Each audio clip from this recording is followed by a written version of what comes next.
And then you see this pie patch.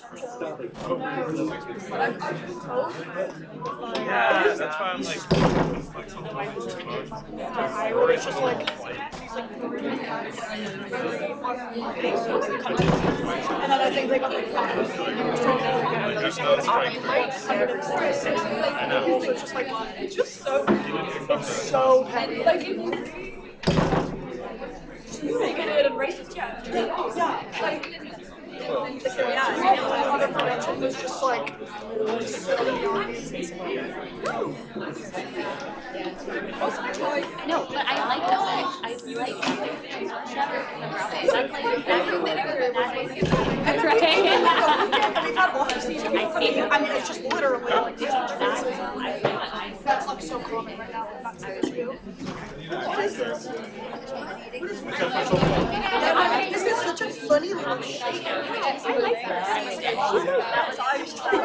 I went to the game. Oh shit! Actually,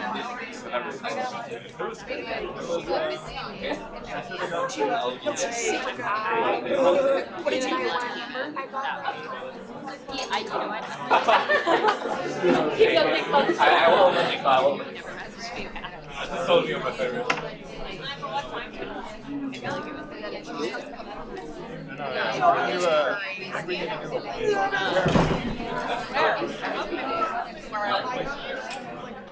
Where's like yoga?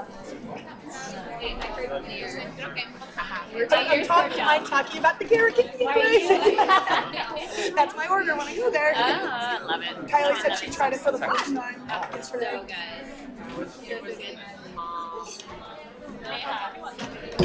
I'm gifting this back to you. Are you sure? Yeah. I need to go buy a proper like yeah, it was very helpful. Okay. You should see me at home. I was like, do you want the other whole thing to the light? Did it go? Did it go out? It went out, and so I was holding it to the light to see it like this. It wasn't working, but if I was going up against my oh my god. Thank you so much. I just saw your message. I think You may bang my it's like 3.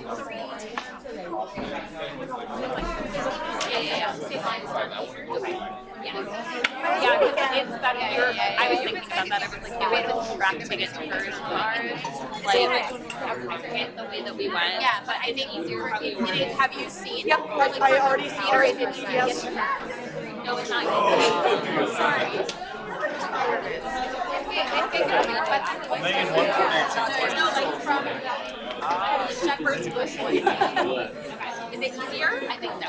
Yeah. It actually was a lot more tame than the first one. The first one came around to like, yeah, it was like, this place closed at 11 and we all went home. It's so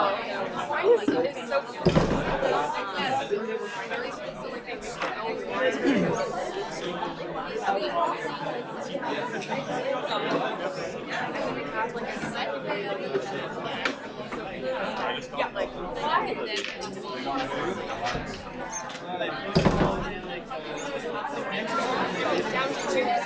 it's like a little cylinder underneath the chin. So it's like, yeah, it's like a chin. Anyways, it was awesome.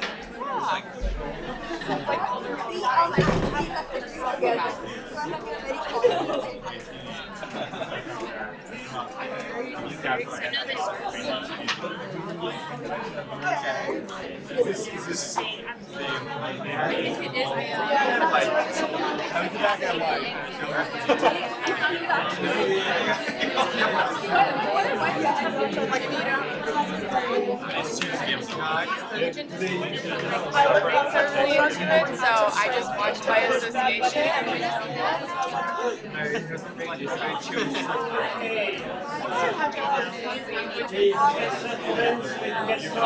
You'll get it.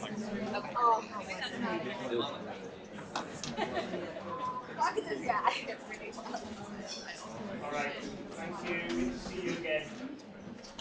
as usual, I'm going to start by explaining what we're going to do today and explain to you how it relates to what we were doing last week.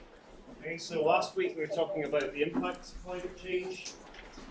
We were talking about how economists estimate the impacts of climate change. We will wait for a few seconds. This is an elevator load, I'm guessing. No worries, no worries. I understand.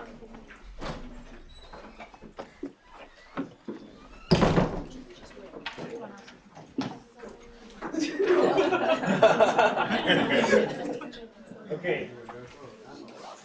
So last week we were doing economic impacts of climate change, and I said to you that the main use case for that work was as an input to cost-benefit analysis, so that economists could give an answer to the question, how much effort is it worth making to reduce emissions? And that is what this week is about, right? It's about the process of coming up with the answer and the answer itself. Now, in terms of prep, so I asked you to watch 3 videos before you came. So the first one, okay, so I should say something else first. So you will already know from the videos that in doing a cost-benefit analysis of climate change, you have to make a series of very important value judgments. Right? We have to think about a series of issues that are intrinsically ethical or normative in nature. And so I choose to teach you this topic of CBA of climate change with an emphasis on the ethical aspects, right? I could teach you this in a very technical way, just talking about the models and the assumptions. But I want to also bring in the ethical or normative aspects, not only because they are really important, you can't make them go away, but also because it allows us to step out of the economic paradigm and think about how these evaluation questions are asked by other disciplines, right? So that is the point of that was the point of the readings, where I asked you all to read something by me on cost-benefit analysis, which is a bit like a kind of introductory kind of handbook chapter. But I also asked you to read some philosophy, basically, right?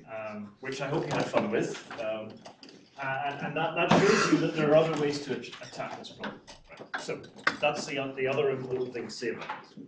So with that in mind, the first video was just going through 4 ways in which climate change is an ethical problem. What were those 4 ways?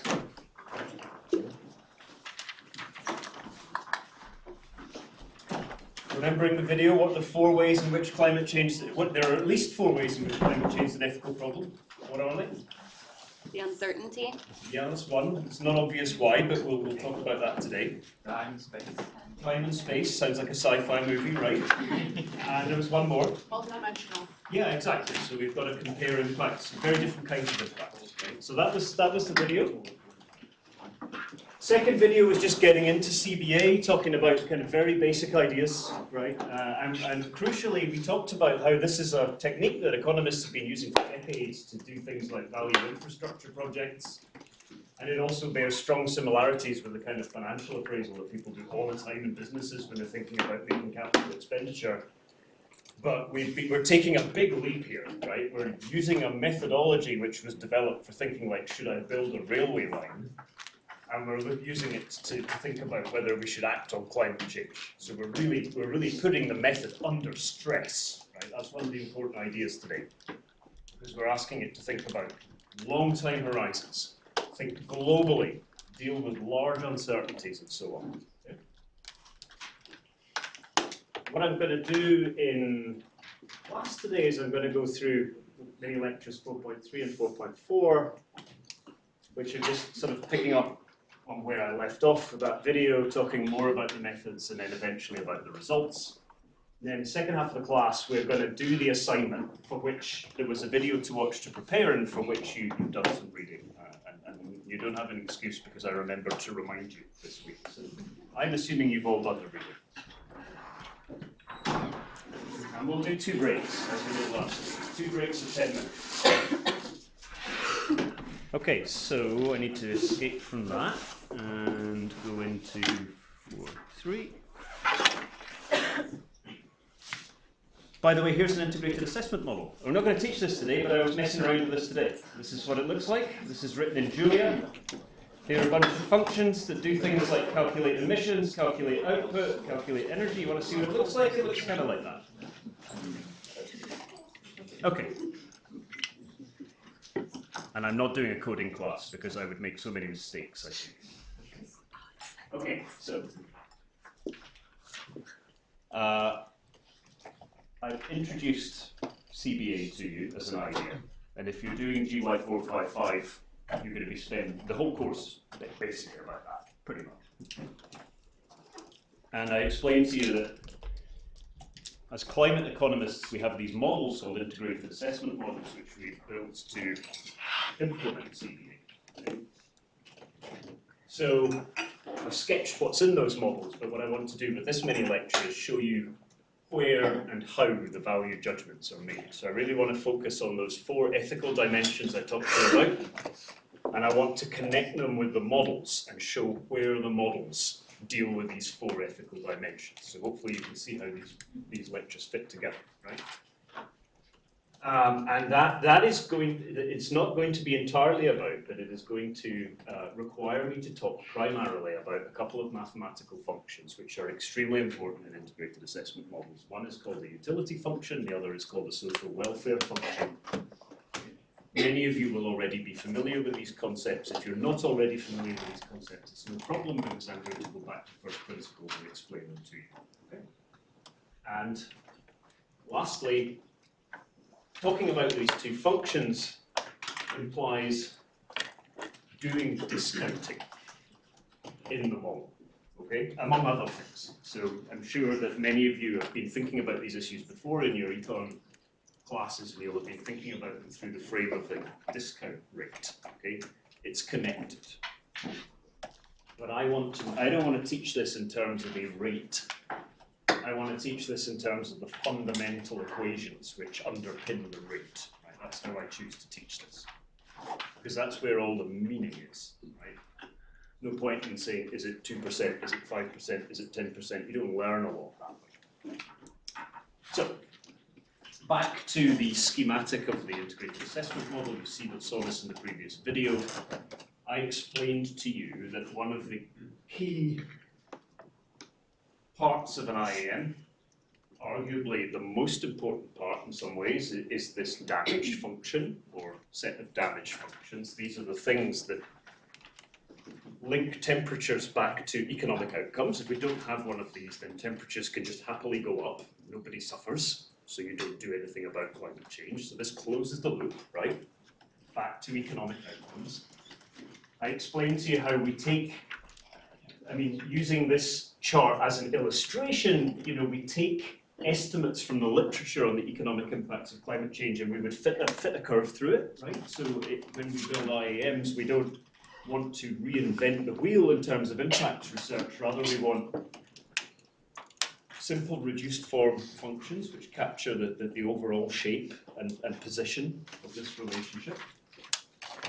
And now, for the purposes of this lecture, the damage function is important because it is the point at which the first ethical dimension, the multidimensionality, is dealt with. How? Well, in order to compare different kinds of climate impact, we need a measure of how important each of those impacts is, right? So we need to compare crop losses with mortality, with loss of species, with higher energy spending on air conditioning. These are very different things, right? But economists have a way of doing this aggregation, and it is through the magic of prices, right? Prices are a measure of what things are worth, and therefore we can aggregate across different impacts using prices. Okay? Now, as I mentioned last week, that might be somewhat straightforward for the types of climate impact which are called market impacts. Things on sectors of the economy where market prices actually exist, like agriculture and energy. Okay. So we can actually go grab real prices and put them into our model, or we can use real observed prices and construct an estimate of what future prices might be. It's much harder for types of climate impact that we would think of as non-market, right? For example, most of the impacts of climate change on human health are beyond the market. I mean, some parts of it are in the market. You think about quantifying healthcare costs and things like that. But a lot of the value of our lives, as measured, for example, by willingness to pay, is not in the market, right? So for that, we need to impute prices that don't really exist. Yeah. And for that, we have this important concept, so important that I will just write it on the board to remind you of shadow prices. Okay? Shadow in the sense that these are not real prices that exist in markets, they are our guess of the worth of things using techniques like revealed preferences and stated preferences and the sorts of things you'll be learning. It's not my purpose. I can't get into the ins and outs of the different valuation methodologies here. My main point for you in this lecture is that economists deal with this first ethical dimension, these different kinds of impacts, using prices. And in an integrated assessment model, these prices are embodied in the damage function.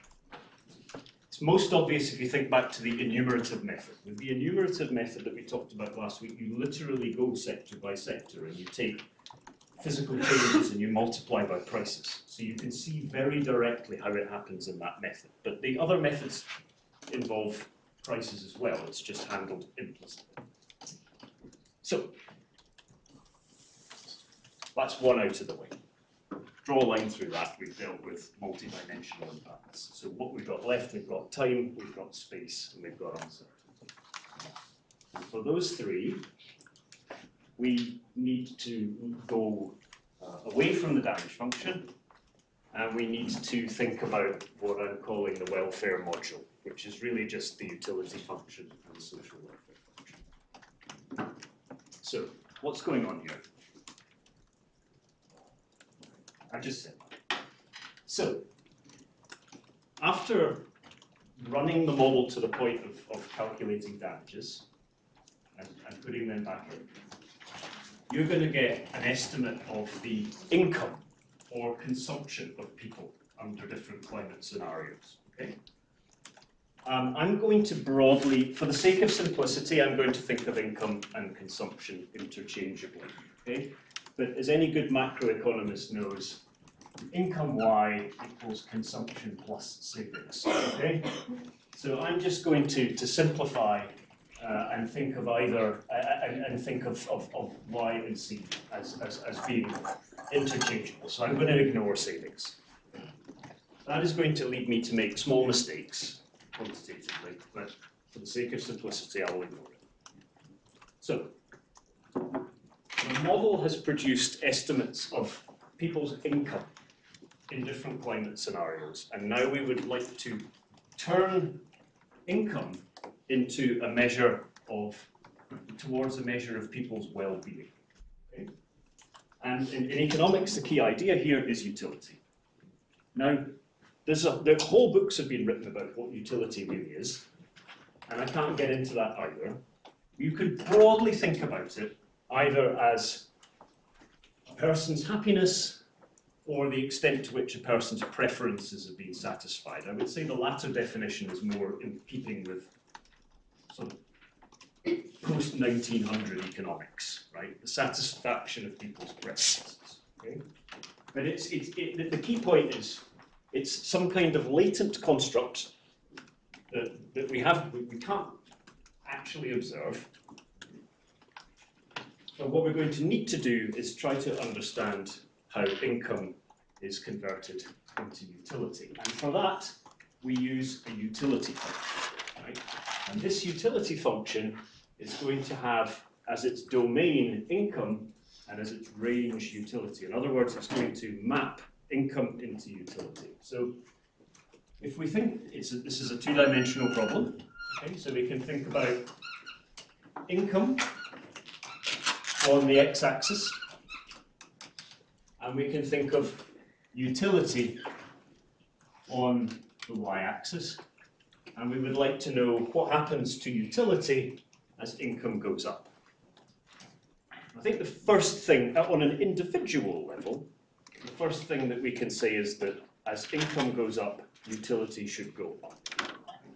All else being equal, it's better to be rich than it is to be poor. The key question for us is it going to rise proportionally? What do you think? The well-trained economists are all shaking their heads. What sort of shape should it have? So a concave shape.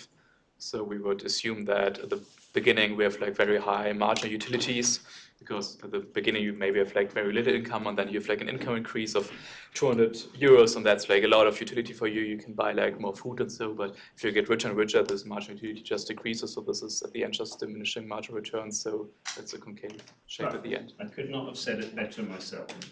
So it's going to be so-called concave. Okay?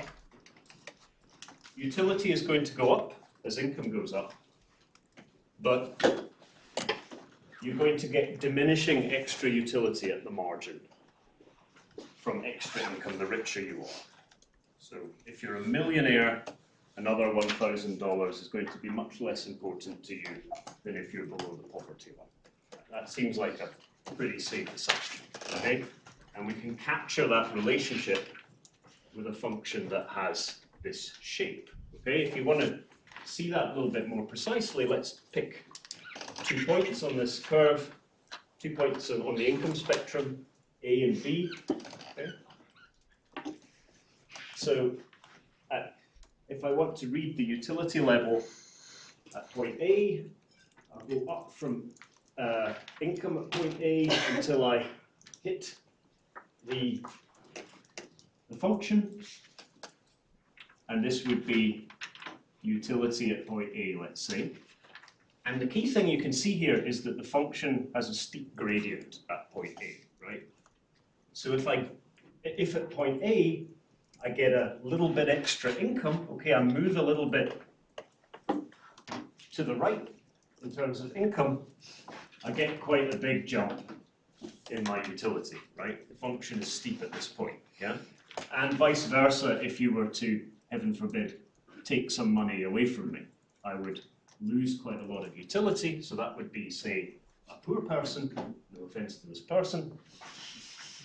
And then here we've got the high roller, okay, and here give a little bit more income. Well, the slope or the gradient of the function is very flat here, right? So you get a very small increase in utility, okay? And similarly, if you take a bit of money away, I should have written that, you know, you get a little bit of a small reduction. Okay. So utility goes up as income goes up, but more and more slowly, until in the limit, extra income provides you with no extra utility. And you know, we can, there are a number of mathematical functions we can use to bring this to life. There's no unique function. We just need a function that has this property. Okay? So a very often used function that has this property is the natural logarithm, right? That's shaped like that. Another one would actually be the square root, although that is not very often used. But if you could put this in an Excel spreadsheet, you can plot it, or ask ChatGPT to plot it, and it will show you that. The one that we tend to use is a little bit more of a complicated form, but it basically has a parameter, right? That's the key advantage of this one over the first two I've showed you. It has a parameter which I'm denoting with the Greek eta, which you can actually vary and you can make this more or less concave, okay? And you can use the parameter as like a degree of freedom to calibrate it to data. But that is not, this is really just a bit of extra math detail for those of you who are interested in this. This is not essential to know. The only essential thing is to understand the shape. Right, now, why does this matter? Why am I showing you this obscure function in the model? Well,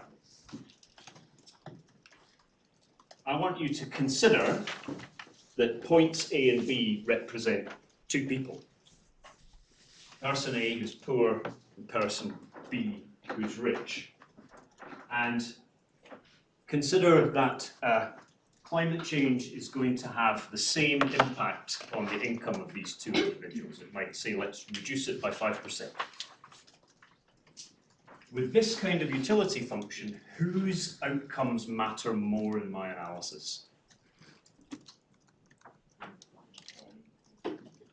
Hands up if you think it's B. Hands up if you think it's A. It's A, right? So we're thinking here about how much climate change affects these two individuals. We said, I've asked you to assume that the change in income is the same in percentage terms. Okay, well actually it would be better posed as the same change in absolute terms, in money terms. Person A is going to experience a larger reduction in their utility because they started at the start poorer than person B. So this is going to be given more weight in my calculation of how bad climate change is than the changes to B. Okay? And so I'm starting to think about comparisons over space, right? So I'm arriving at the second ethical dimension here. Because, you know, two individuals, A and B, that could be two countries, right? That could be a representative individual in a rich country and in a poor country.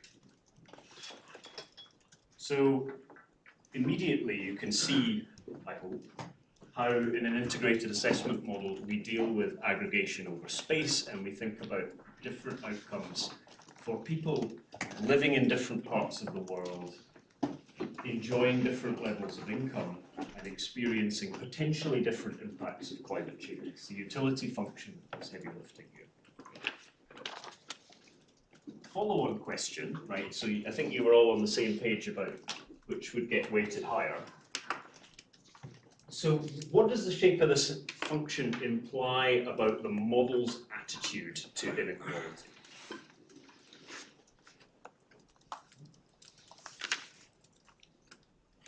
Inequality aversion? Yes, exactly. So in order to see that, imagine, let me pick a point exactly between A and B, call it point C. And imagine that my society comprised two individuals who enjoyed income level C, instead of one individual who enjoys income level A and one individual who enjoys income level B. Which society would I value, would be better off with this shape of utility function? The second.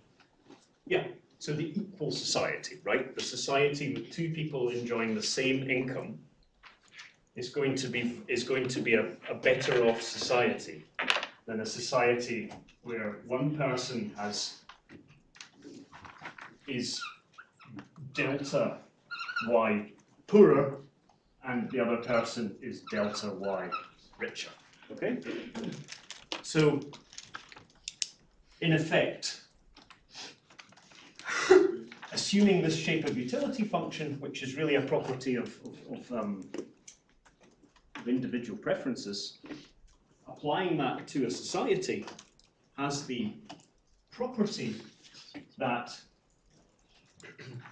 the model is averse to inequality. And all else being equal, you prefer societies where income is more equally distributed. All else being equal. Are you with me so far? Okay. So we can score off space, right? We've done the second dimension. So multi-dimensional impacts are dealt with by the damage function. space is dealt with usually exclusively through the utility function. Yes? Is that a consequence of the aggregation of the utility functions? Because if we assume that not everyone has the same utility function, they're heterogeneous utility functions, then even in heterogeneous societies, when it comes to income distribution, you could maximize utility without. It's a really interesting question. It's got a very simple answer, which is that we would not assume heterogeneous utility functions.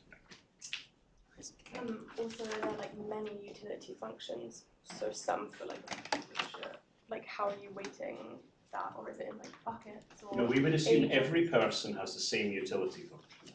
So the sort of same capacity to convert income into happiness. Which is Well-being. the inequality of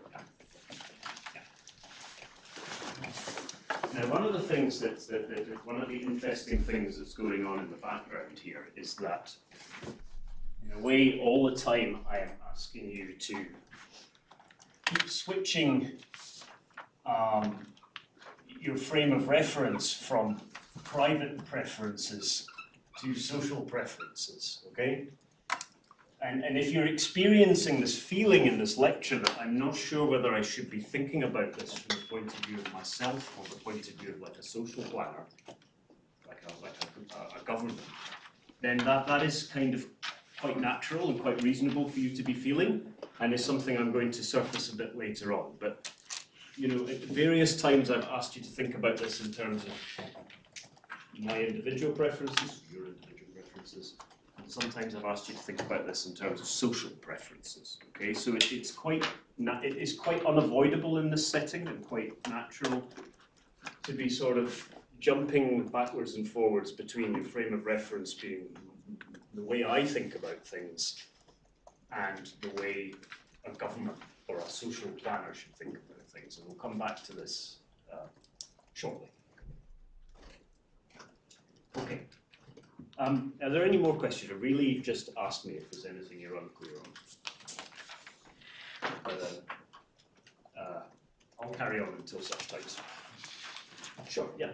I was just curious, like, in terms of determining the actual shape of the utility function, like, how are they deciding, you know, how concave it is? Like, so you would, it's a big question, that. I think we would normally go to data. If we were primarily interested in comparisons across space, we might look at evidence from things like income tax schedules, which tend to indicate how income tax schedules are normally progressive, right? They normally redistribute from rich to poor. So you could take a kind of revealed preference approach to that and say that that shows us how much a society is prepared, how much a society values people on low incomes versus high. So you could look at data from tax schedules, for example. You could take a completely different approach. You could run like a lab experiment or send out a questionnaire and actually ask people to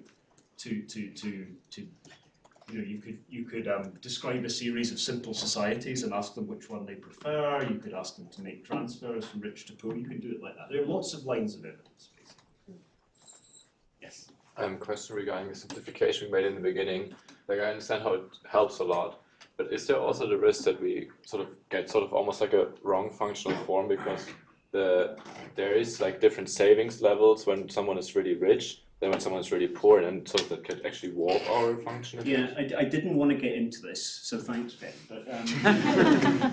But you know, two things are going to happen here, which are going to be a pain. So the first one is that the savings rate can vary over time. So it can be the case that consumption is not a fixed proportion of income, which is why in these models we really want to be thinking about consumption. But I'm just simplifying my income.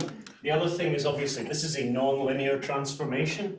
So even if the savings were a fixed proportion of your income, the fact that I'm shifting from something that might have a reference value of 1 to something that might have a reference value of 0.8, with 20% of your money saved, that is not completely innocuous with a concave transformation, right? So those are the two things broadly that are going to go wrong. And if what I just said is complete gibberish, that's fine. Any more questions? Okay, so we talked about space. Now I want to think about time. Can any of you think of how this might be applicable to time?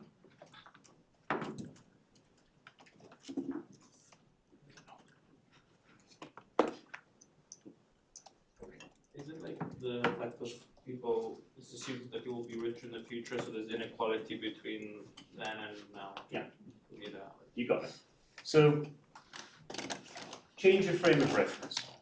Don't think about two different people living at the same point in time, a poor person and a rich person. Now I want you to think about your current self and your future self. Okay?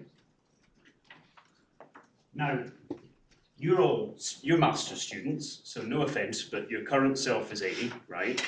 You can barely afford a coffee. And I, as a tenured full professor, I am B, okay?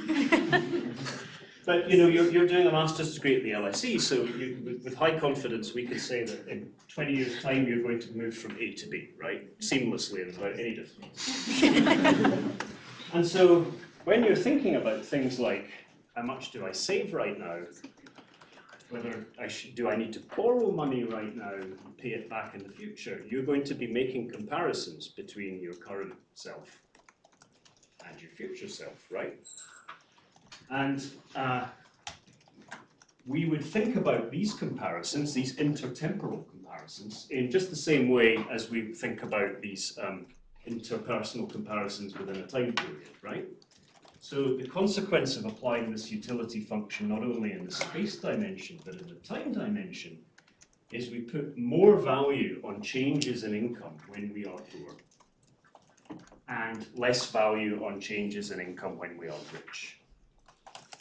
Now, how does this play into climate change? Generally speaking, economists assume that there will be continuing economic growth, and therefore the argument sort of is, well, future generations are going to be richer and therefore have more utility. We should like do less now because our utility right now is lower. Exactly. So that, again, I couldn't have put it better myself.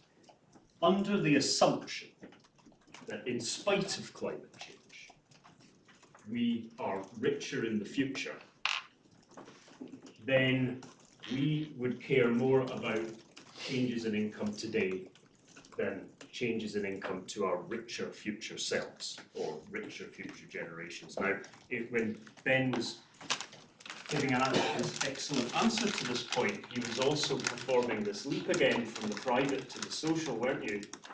Because you talked about generations rather than current and future versions of a person.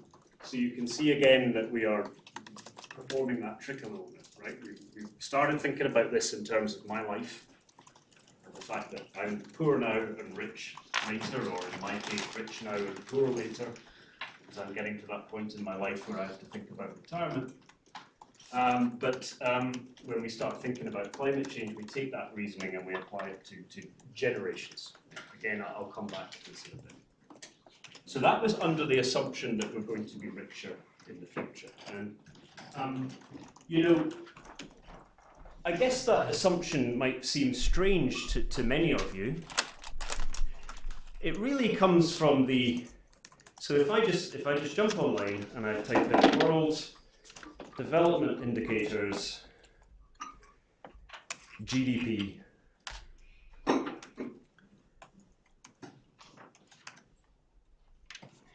let's pick constant US dollars, okay?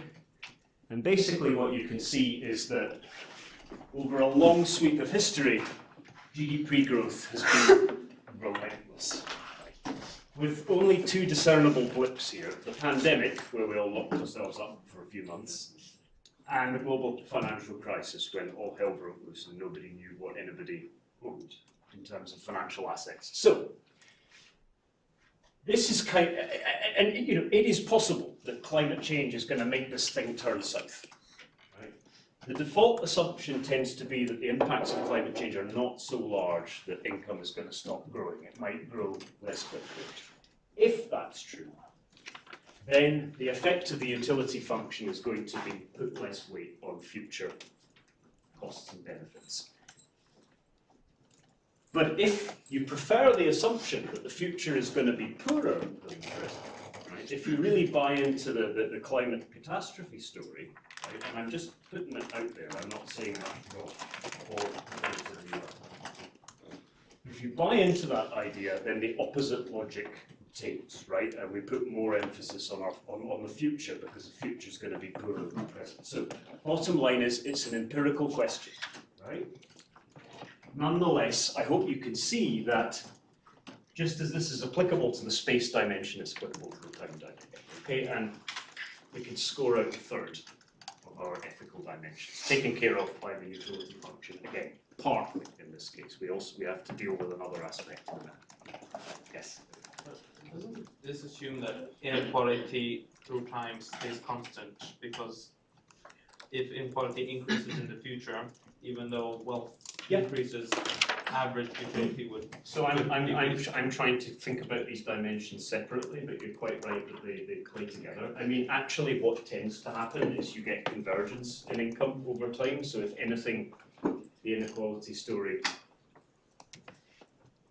points towards even faster GDP growth in low and middle income countries. That's largely an empirical fact, except for a set of the poorest countries which have really struggled. Okay, but yes, you're thinking along the right lines. Okay, I'm going to bring the slides back up again. I think this is almost just the relentlessness of GDP growth is quite impressive. Might not always feel like that, but that is empirically what happens. I think one of the reasons why it doesn't feel like that is that nowadays a lot of it takes place in middle-income countries. It doesn't feel like this to people like me, who live in a slow-growing country that keeps shooting itself in the foot. Okay, now, we need to deal with uncertainty now, okay? So, this is going to be fine, right? So to think about uncertainty, I want you to think about the following investment opportunity. Okay, I'm going to give you an investment opportunity. I'm going to offer you the chance to invest and get $1,000 for sure, or $500 with 50% probability, and $2,000 with 50% probability. Right? So think about the first one as putting money in the bank, and the second one is buying a risky stock, like an AI stock or a meme stock or Bitcoin or something like that, right? Which of them do you prefer? How many of you would take $1,000 for sure?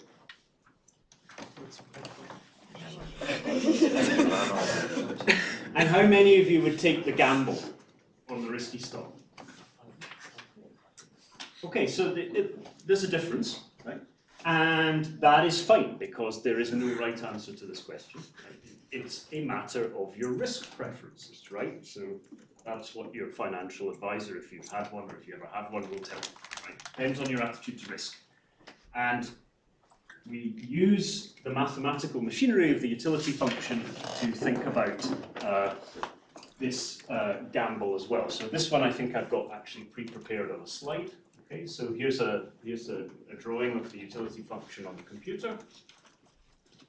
Okay, so we're thinking about the risky gamble here, right? So with 50% probability I get 500, and with 50% probability I get 2,000. Okay. Now, I could just calculate the expected value of this gamble. Okay, which would be 50% times 500 plus 50% times 2,000, right? But that wouldn't be the right way to think about the value of this gamble if I have a utility function like this, right? I wouldn't want to calculate the expected value of the gamble, in other words, the probability weighted outcome. I would instead want to calculate the expected utility of the gamble, okay? So 50% times the utility of 500 plus 50% times the utility of 2,000, not 50% times 500 plus 50% times 2,000. And with concave utility, I'm going to be essentially, and this is the key point, I'm going to be more concerned about the downside than I am about the upside. Okay? I'm going to be risk averse. And the certainty, CE by the way stands for certainty equivalent, that's the monetary equivalent of the expected utility. And you know, if the utility function is concave enough, if my risk aversion is high enough, then the expected utility of the gamble, and the monetary equivalent of that, the certainty equivalent, could be less than 1,000. Okay. So if you put your hand up and said, I prefer the 1,000 for sure, then I can tell you that this is a mathematical representation of what you were thinking.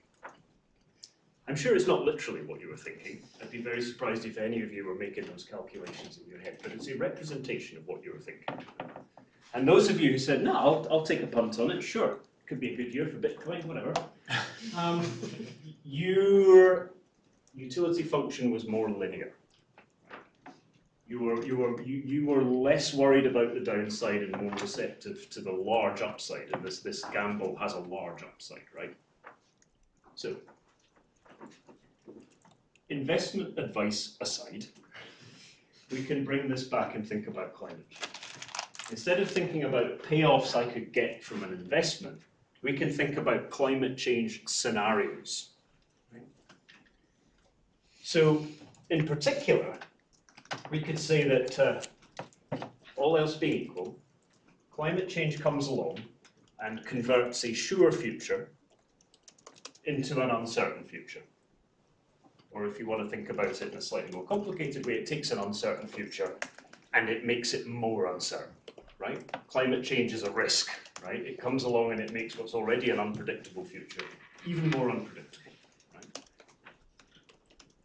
And even if it does that symmetrically, if it just spreads the distribution of possible outcomes at the simplest level from a sure outcome of C to an uncertain outcome of A and an uncertain outcome of B, we're not going to like that, are we? Just as we preferred a society with income distributed equally between people, just as we preferred a lifetime where income was constant over time, now we prefer a future where income is sure than a future where income is uncertain. So we are risk averse, or more broadly, averse to uncertainty. And therefore, we have taken care of the fourth dimension. Right? The utility function is important for thinking about space, time, and uncertainty. And hopefully at this point, if it wasn't clear before, you can see why uncertainty becomes, in a sense, normative. Because it's not just about estimating probabilities of consequences, which is in many ways a more positive endeavor. It's also about working out what's our attitude to the uncertainty. And that is a normative, or if you want to call it ethical, question. How much risk should governments be allowed to take with our future? Should they reduce emissions in order to make the future a little bit more secure, a little bit more certain? Or should they just allow the future to be more risky? That is a normative question. Yes? How do we think about this principal agent situation where we make this decision sort of have the upside and past generations are the ones that have the uncertainty? So we are largely not thinking about that. So we, as I'll mention in a minute, we're largely living in a world with representative individuals who live in dynasties that are infinitely lived. So all consequences of present decisions are, in a sense, internalized by the future dynasty. So I'm just not going to go into the principal agent thing. But there are models that can help you think about it. It's just a layer of complexity we don't need right now. You probably would agree with me. Okay, so so this slide just summarizes what I've done the whole last like 30 minutes. Okay, this is the utility function. It converts income to utility. It's really important. Really important. It has this shape, we say it's concave, or in other words, we say it has the property of diminishing marginal utility, meaning that extra increments of income have smaller and smaller boosts to utility. And I've tried to explain to you how that affects the way we aggregate over time, the way we aggregate over space, and the attitude that we have to risk and uncertainty. And we can put that back together with the thing I said about damages and the damage function in the beginning. And hopefully at this point you can see how the integrated assessment model is making choices over all these things. But we're not quite done, okay? Because I now need to tell you about the social welfare function. So, at this point we wind up with an estimate of utility for individual I at time t in scenario S, right? So we've got like a three-dimensional array. The model is giving us utilities. We've just converted incomes and utilities for each person living in each time period in each scenario. So I haven't reduced the dimensionality of the problem yet. Still got this three-dimensional object. And eventually, what I want to do is I want to get this three-dimensional object and I want to reduce it to one dimension. I need to estimate a scalar quantity, and that quantity is going to be how well off is society in this scenario. How well off is society? And that is the job of the social welfare function. It turns utility into social welfare. If you're a real mathematical pedant, you should call it a social welfare functional, right? Because of that dimension reduction. But that is what it is doing. Now, because I'm reducing three dimensions into one, I can't draw nice things on the whiteboard. Instead, I have to put on the screen equations, right? So just, clench your buttocks, we'll get through this. In general mathematical terms, so we're going to call social welfare W. Okay? It's going to be the sum. That's what this capital sigma indicates. That's a summation operator. It says I'm adding. I'm adding over time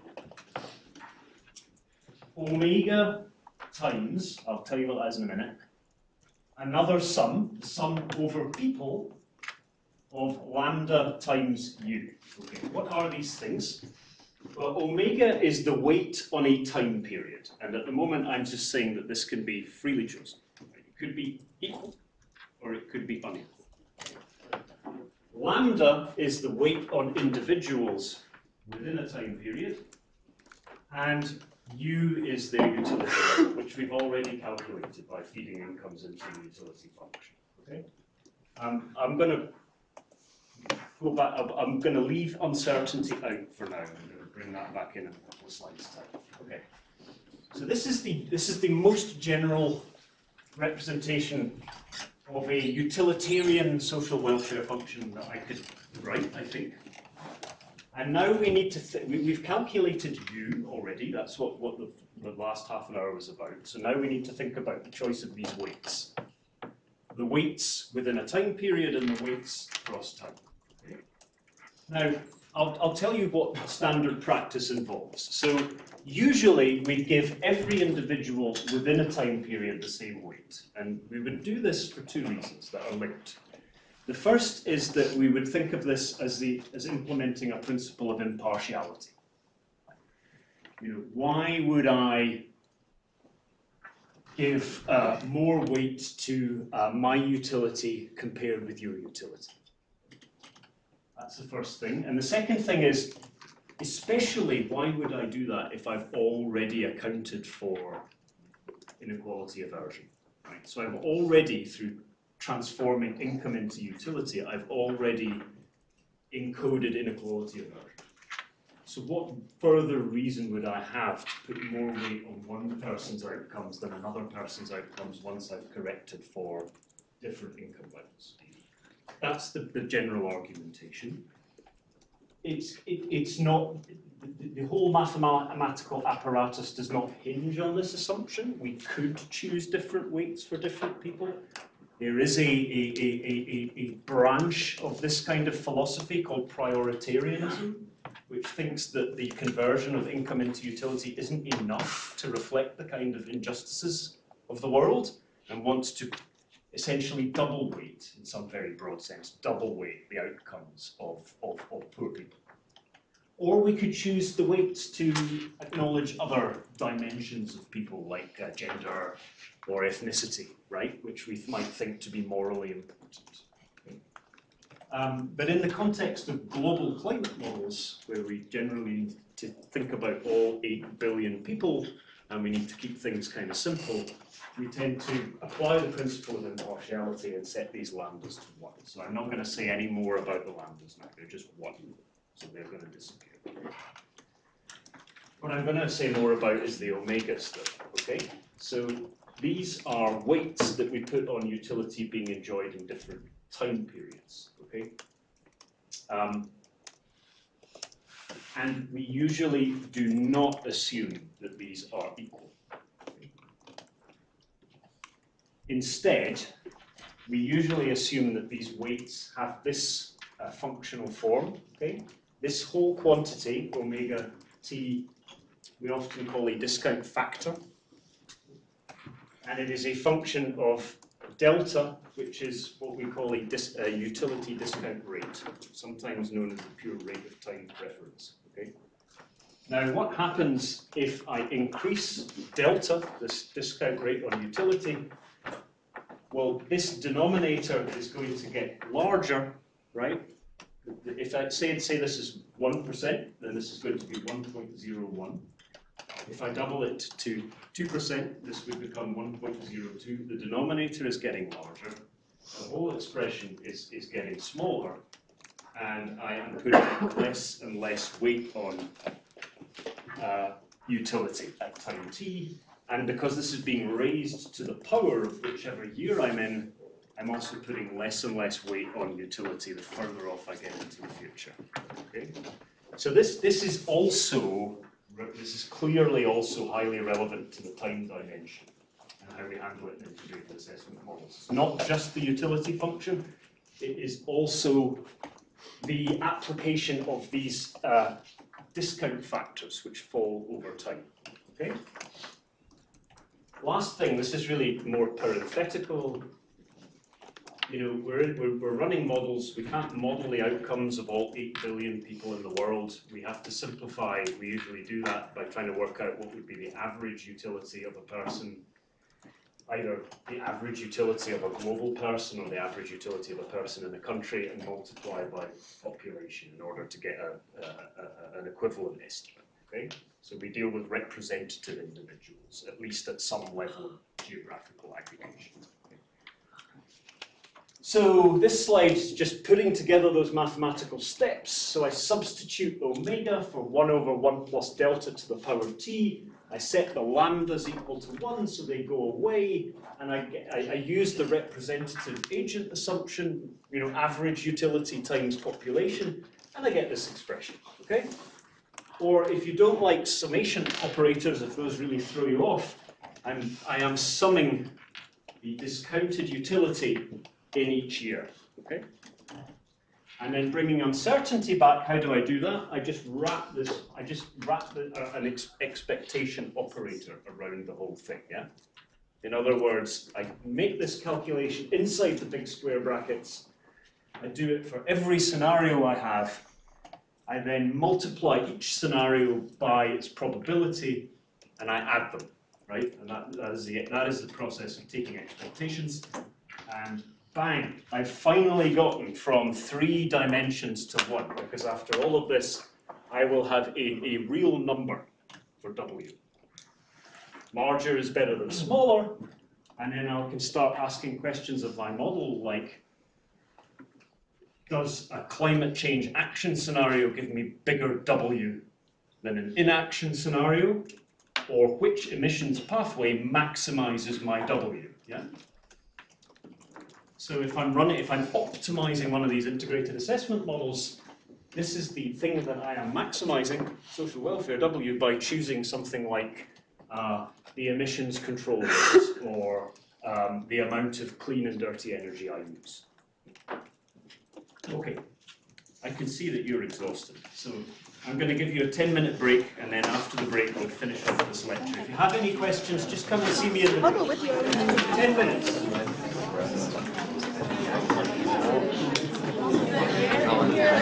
You need to get up.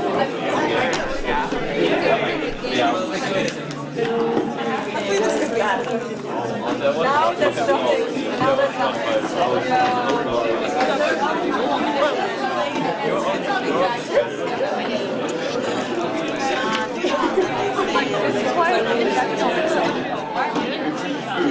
They said that I'm on point A, I'm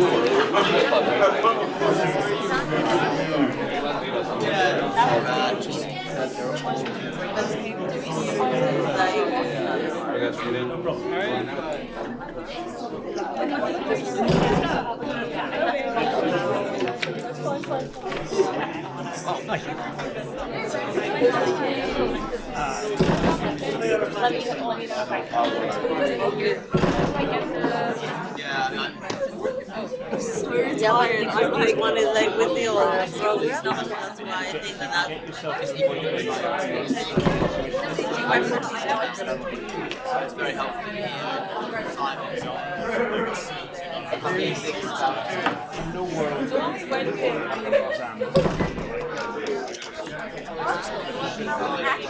I mean, I don't want to tell you to forget about it, because I do want to make sure that you get qualitative information of what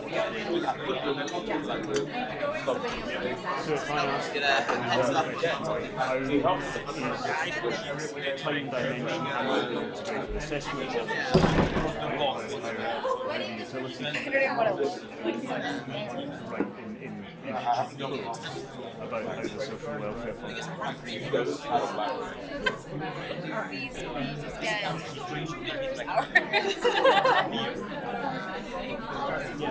Has it ever required 4 hours for 7 days? Well, I know the way we put it, I think it assumes that we've done this.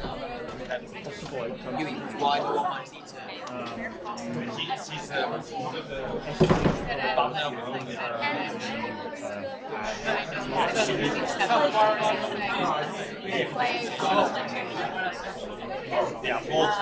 I know, like, her friend was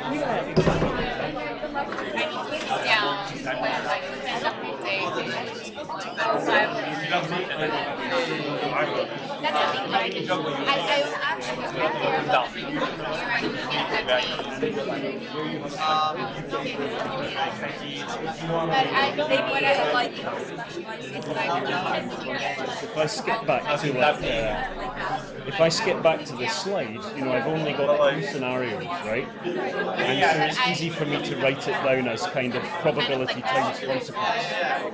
Yeah, but if I have like a probability distribution with like thousands of different outcomes, then I need to find a mathematical representation of this which is more compact. Yeah, quicker to write, and that is the expectation operator technique.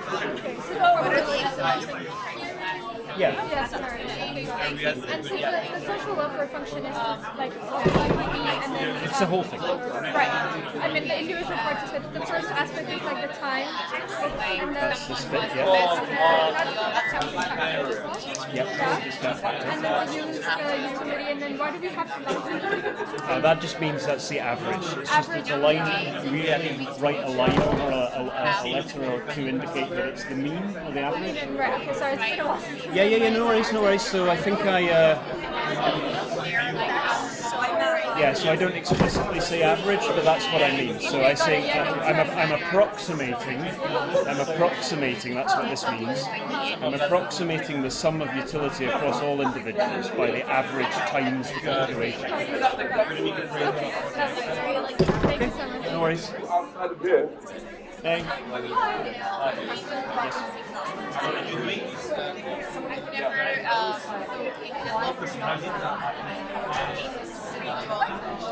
It's a choice. There's no mathematical reason. It comes from a.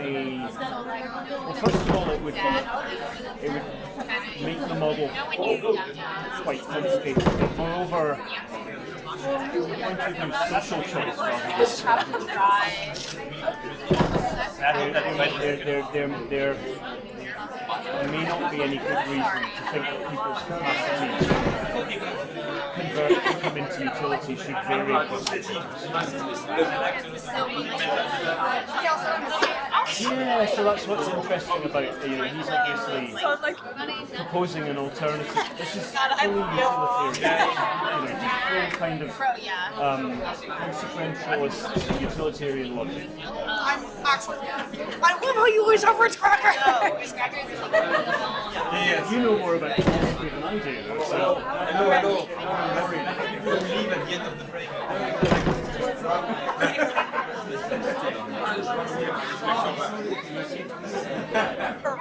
I was trying to get what they want classes. I know.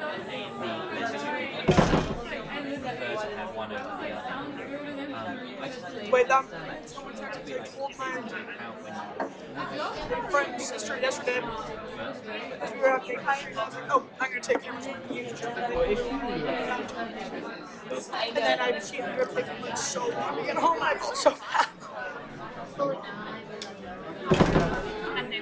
Ryan. Bro, I feel actually so bad. I've given it back to her don't be mad. God, Ritz crackers are so late, it's not even funny.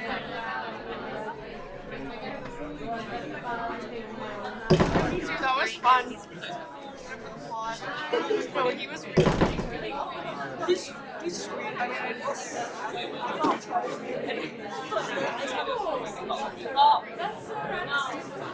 yeah, he's like a very, very, very friendly guy.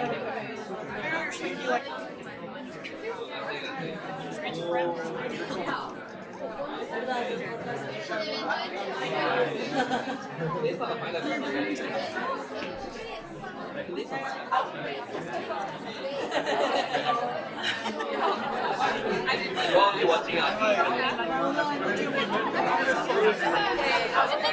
And then I Gotta break it.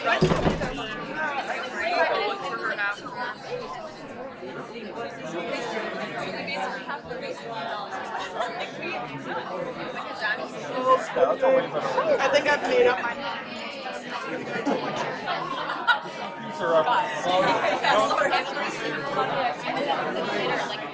If I go to stuff I don't already know what about that engagement guy. Leicester Square. No,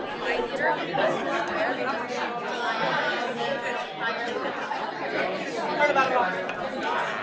And I'll watch it online. I'm just oh wait, you guys have so, and I think that like but like the theater next to me. Look at how many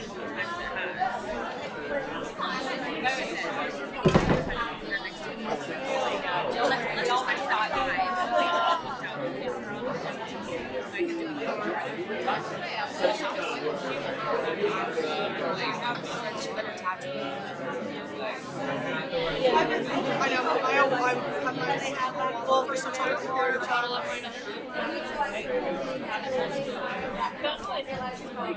And there must be a lot of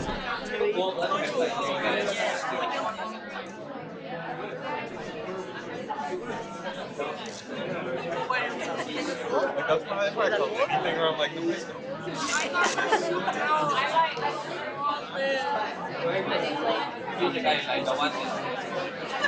And I'm pretty I think if anything if you would feel everything strong. But how would they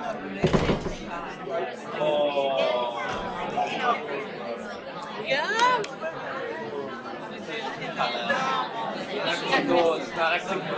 literally almost dating a red flag, bro. It's really nice. I know how to different. What's your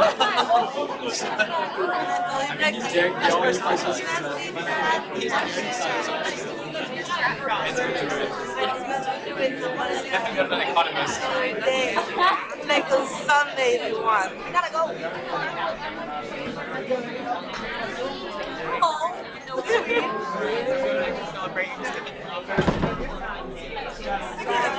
I told him next week before celebrating Valentine's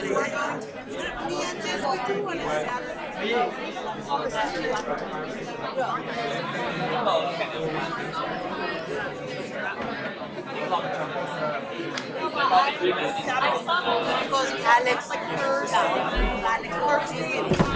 yes. No, it's good. I'm so kidding.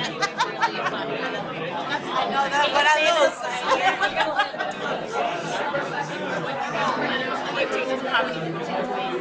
born to everybody. My favorite I know. I wasn't.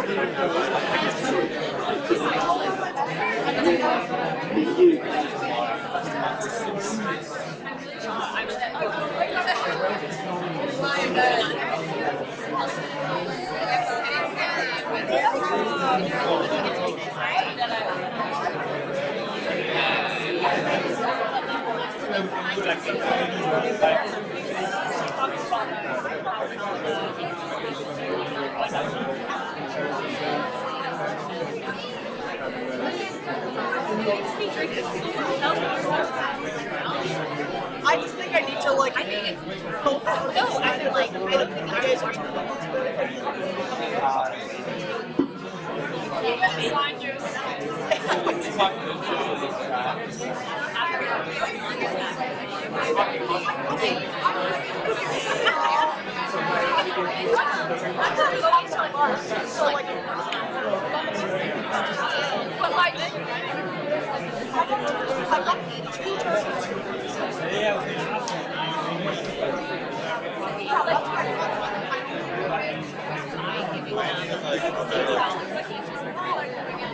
like I was looking at that I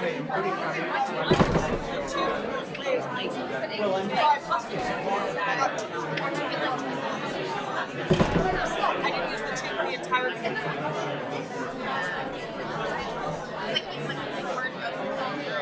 Okay, let's get started in a minute.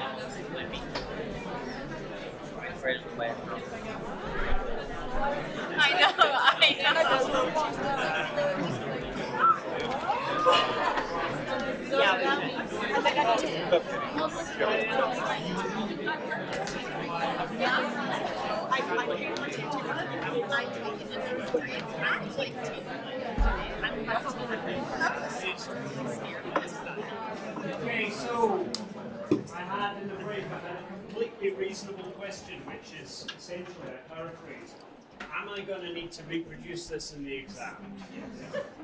And the answer is no. There is no world in which you would be required to do that.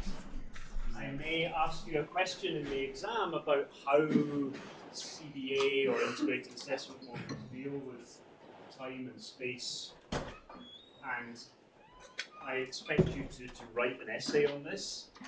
That essay will be aided by understanding this, but does not require you to be able to write this down. Okay? It would, I mean, some of you may want to do that, and it may, if you're able, and it may help you be quite precise about it. But there are equally good ways of discussing this. So don't worry, right? I want to be very precise and make sure that you see the equations. But I appreciate that for those of you who don't have a math background, this can be difficult. I had another small question, which is, what is this bar? That is also a totally reasonable question because I skipped over it. This indicates the average, right? We often use this in mathematical notation to indicate the average. This means the average utility of a person in time. Okay, so where were we? What I wanted to talk about is this idea that delta is not zero, this utility discount rate. And if delta is not zero, if it's strictly positive, then these discount factors, these weights, are going to fall over time, and I'm going to put less and less weight on future generations. Okay? And remember, I'm not doing this because they're richer. I'm now just doing it because they're further in the future. And we need to speak about this. We need to have a conversation about why you would do this and what the perspectives are. So this has been highly debated in economics, this practice of discounting future utility, this positive delta. At times it's been viciously debated, and with this table I'm trying to summarize the main perspectives on this. So the perspective in favor of positive delta, the perspective against. The perspective in favor we can generally attach to people like Bill Nordhaus, and it comes from this idea of the doctrine of consumer sovereignty that I introduced to you in mini lecture 3.2, right? The idea that if in this context, the doctrine of consumer sovereignty leads you very directly and very straightforwardly to the following conclusion. If people are impatient and prefer utility sooner rather than later, then the social planner and the model should also do that. Because who are we as econ professors to tell people how to think about the future? If that's what the data tell us, then that is what we shall do. And it is certainly true that that is what the data tells us. Right? Even after controlling for differences in income across your lifetime, people prefer things sooner rather than later. One of the excellent reasons why is because in the future, we may be dead. That's an excellent reason for not putting off income. Right? And okay, I may be dead. My son will hopefully still be alive. I might want him to have it, but I maybe want him to have it a little bit less than I do. And as far as my grandchildren are concerned, well, that is very hypothetical. So, you know, I don't care about that, or very little. This is how people really think like this. It's not just me being nuts. Okay? So that's one perspective. The other perspective, as exemplified by Nick Stern, who's a professor here. We'll talk a bit more about his report on climate change in a little bit. So he very stridently takes the point of view that we should be impartial between generations.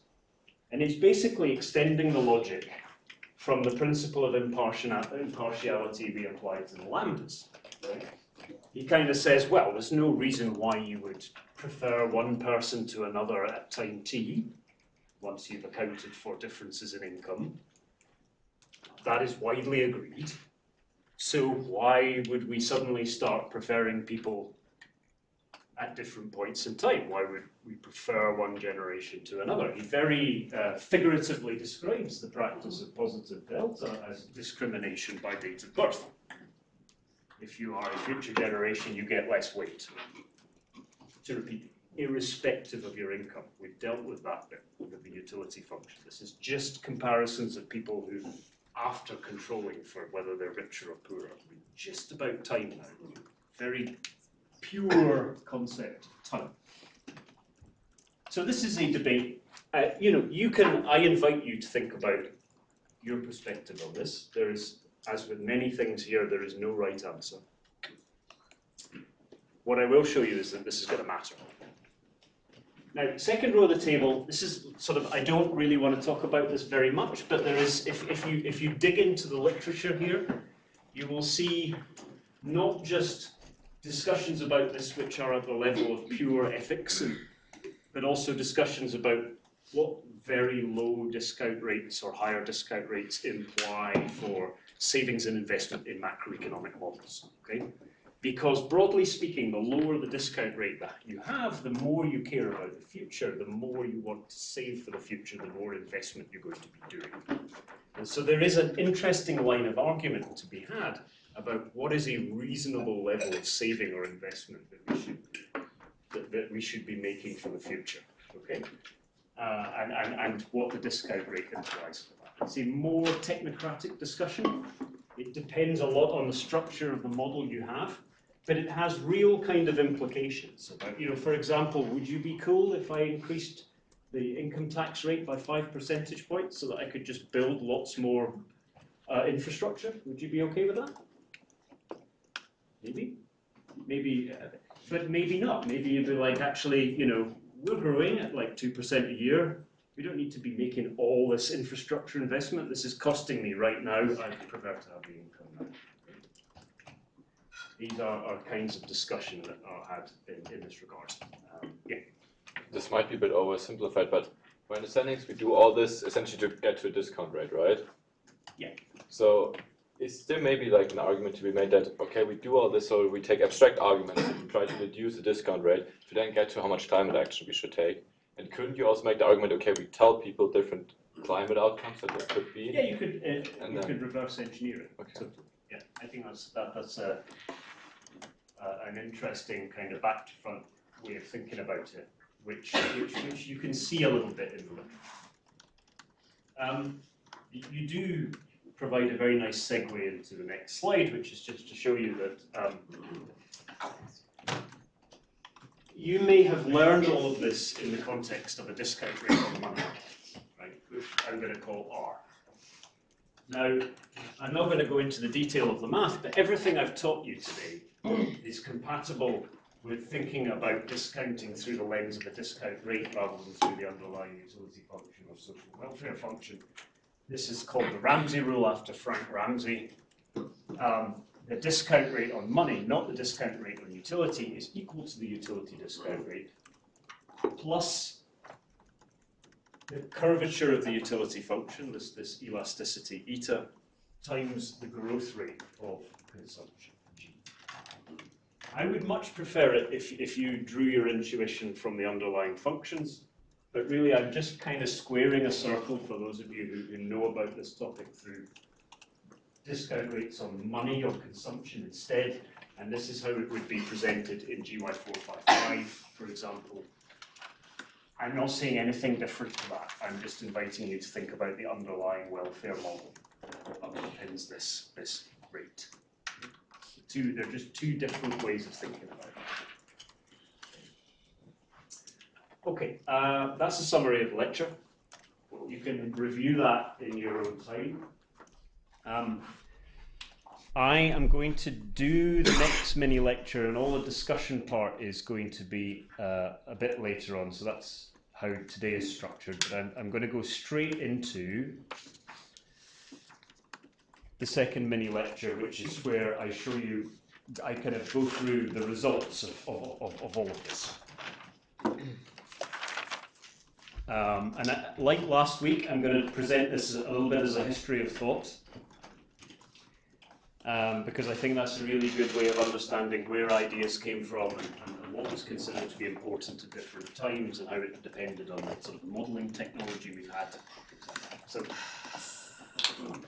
the story starts with Bill Nordhaus, right, who, as probably many of you are aware, won the Nobel Prize in Economics for his work on climate economics, and he did so because he, as I showed you in the mini lecture 3.2, he had the insight of how you could combine a climate model with an economic model and think about them as an integrated whole.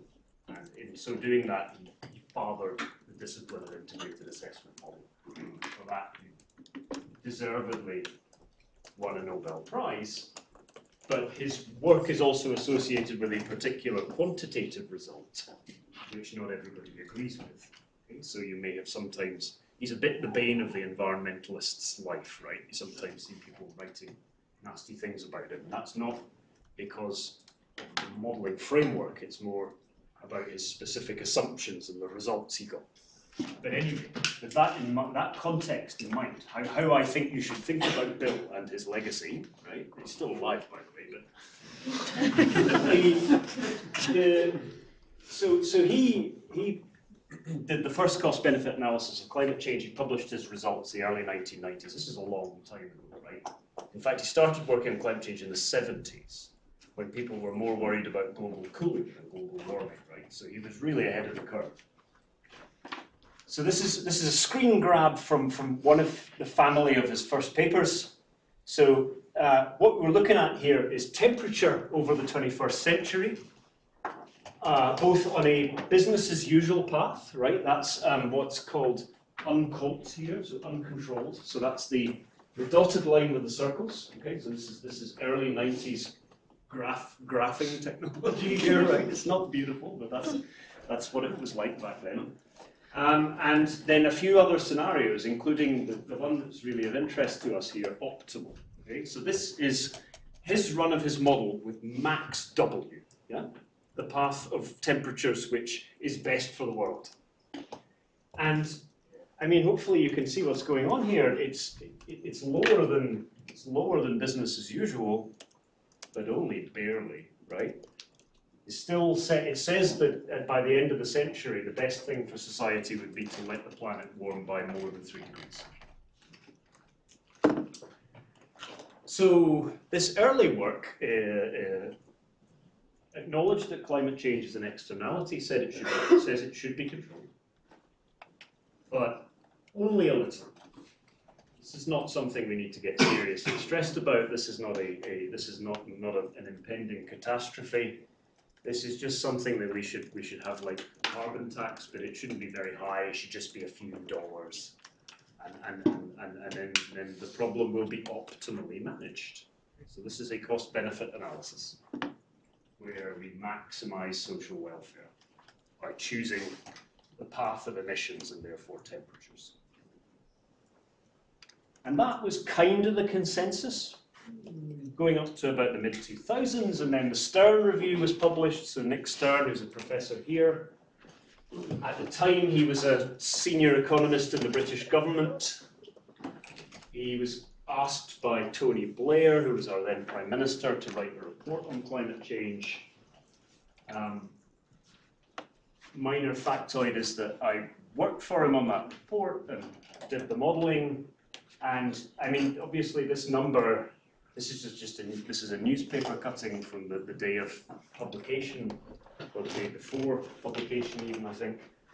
Obviously, it's not temperature, so you can't directly compare it. But you just have to take it from me that this report came along and said something completely different. It basically said that, guys, we're fucked. And we really need to urgently reduce emissions by a lot. Okay? So now we've got these two different charismatic perspectives. We've got Nordhaus and we've got Stern. And immediately in the academic community, there was a lot of interest in, okay, how are these two guys coming out with very different answers? You know, like, okay, what is actually differentiating them here? So there's a lot of work on this. And it, you know, one of the first things that became apparent was that Stern and Nordhaus had very different assumptions about the utility function and the social welfare function.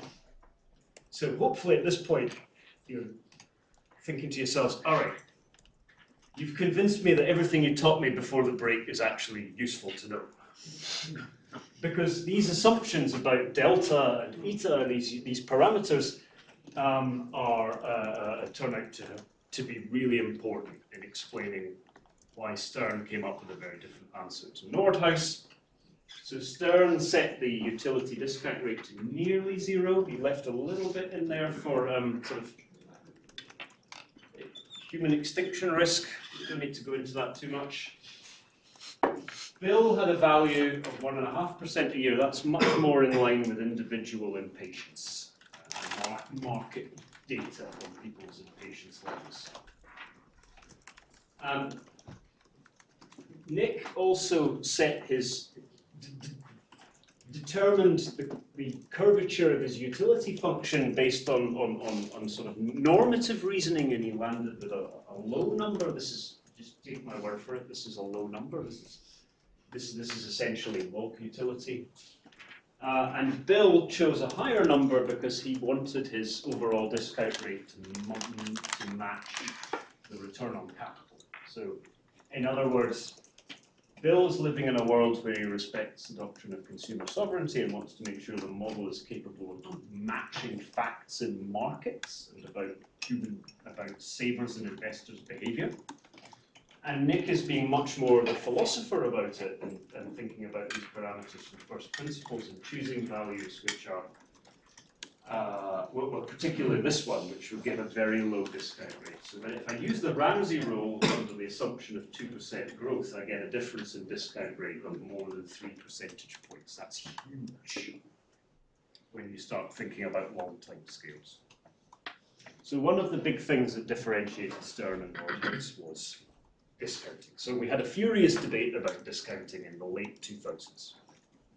And because I'd worked for Nick, I was witlessly drawn into this and wrote loads of papers. Okay, so that's one thing.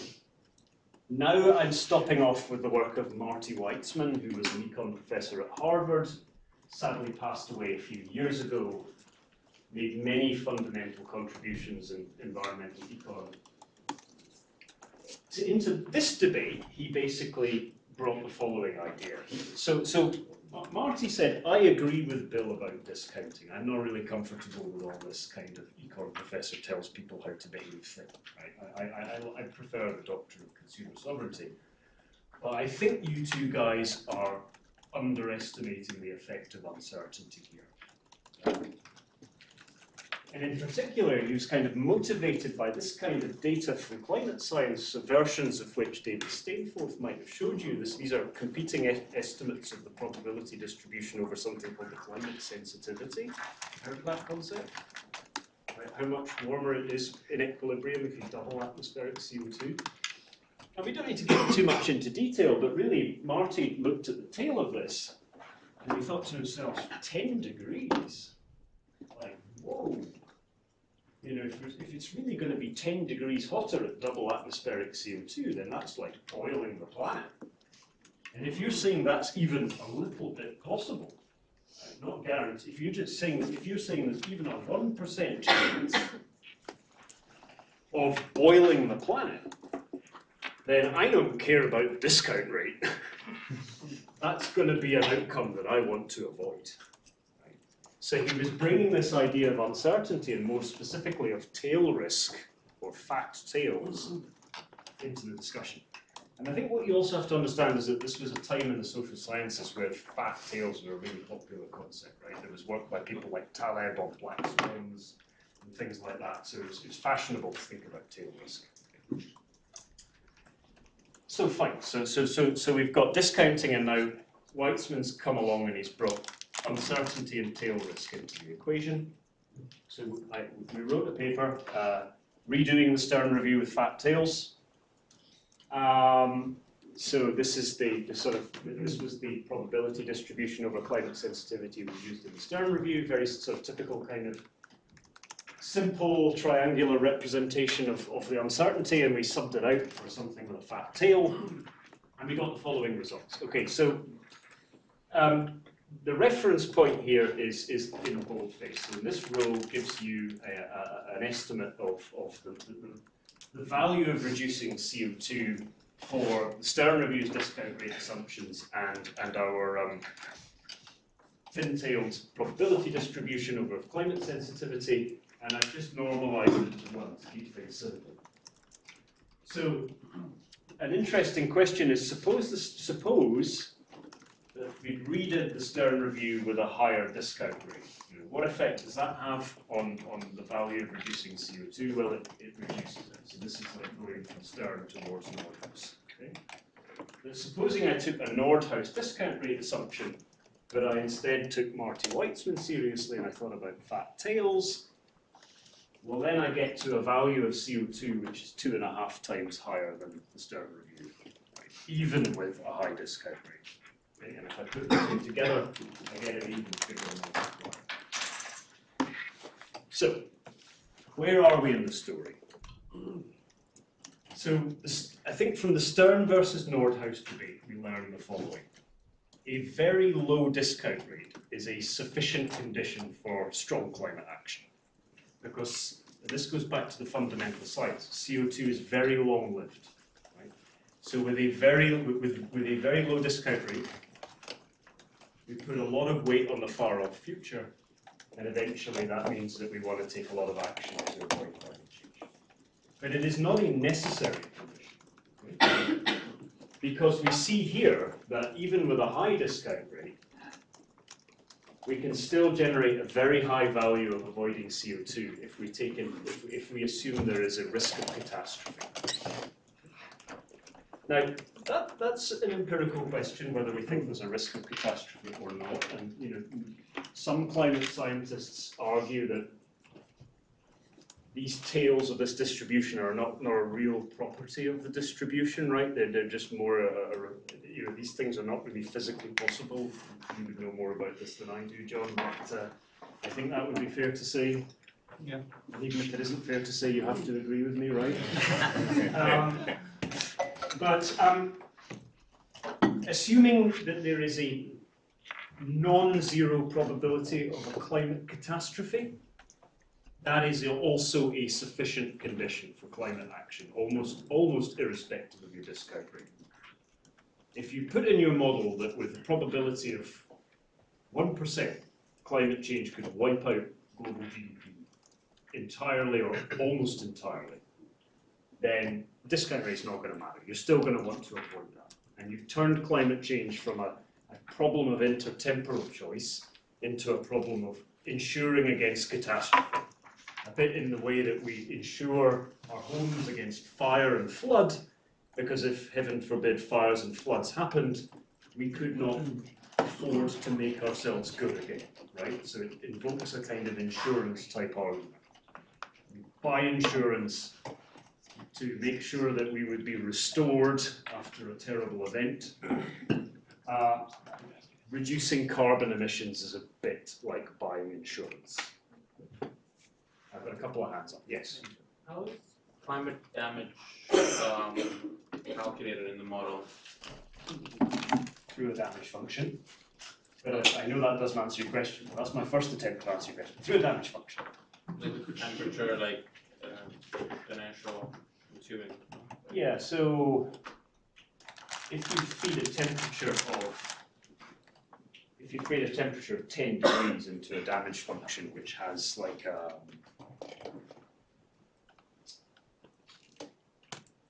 is quadratic or higher, you will get a very large impact. But you're right to raise the point that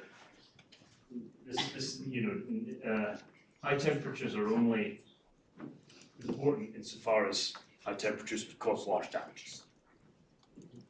Yes. So is this that you mentioned before, in essence, with fat tails, a sort of Pascalian wager? Almost. This is taking me.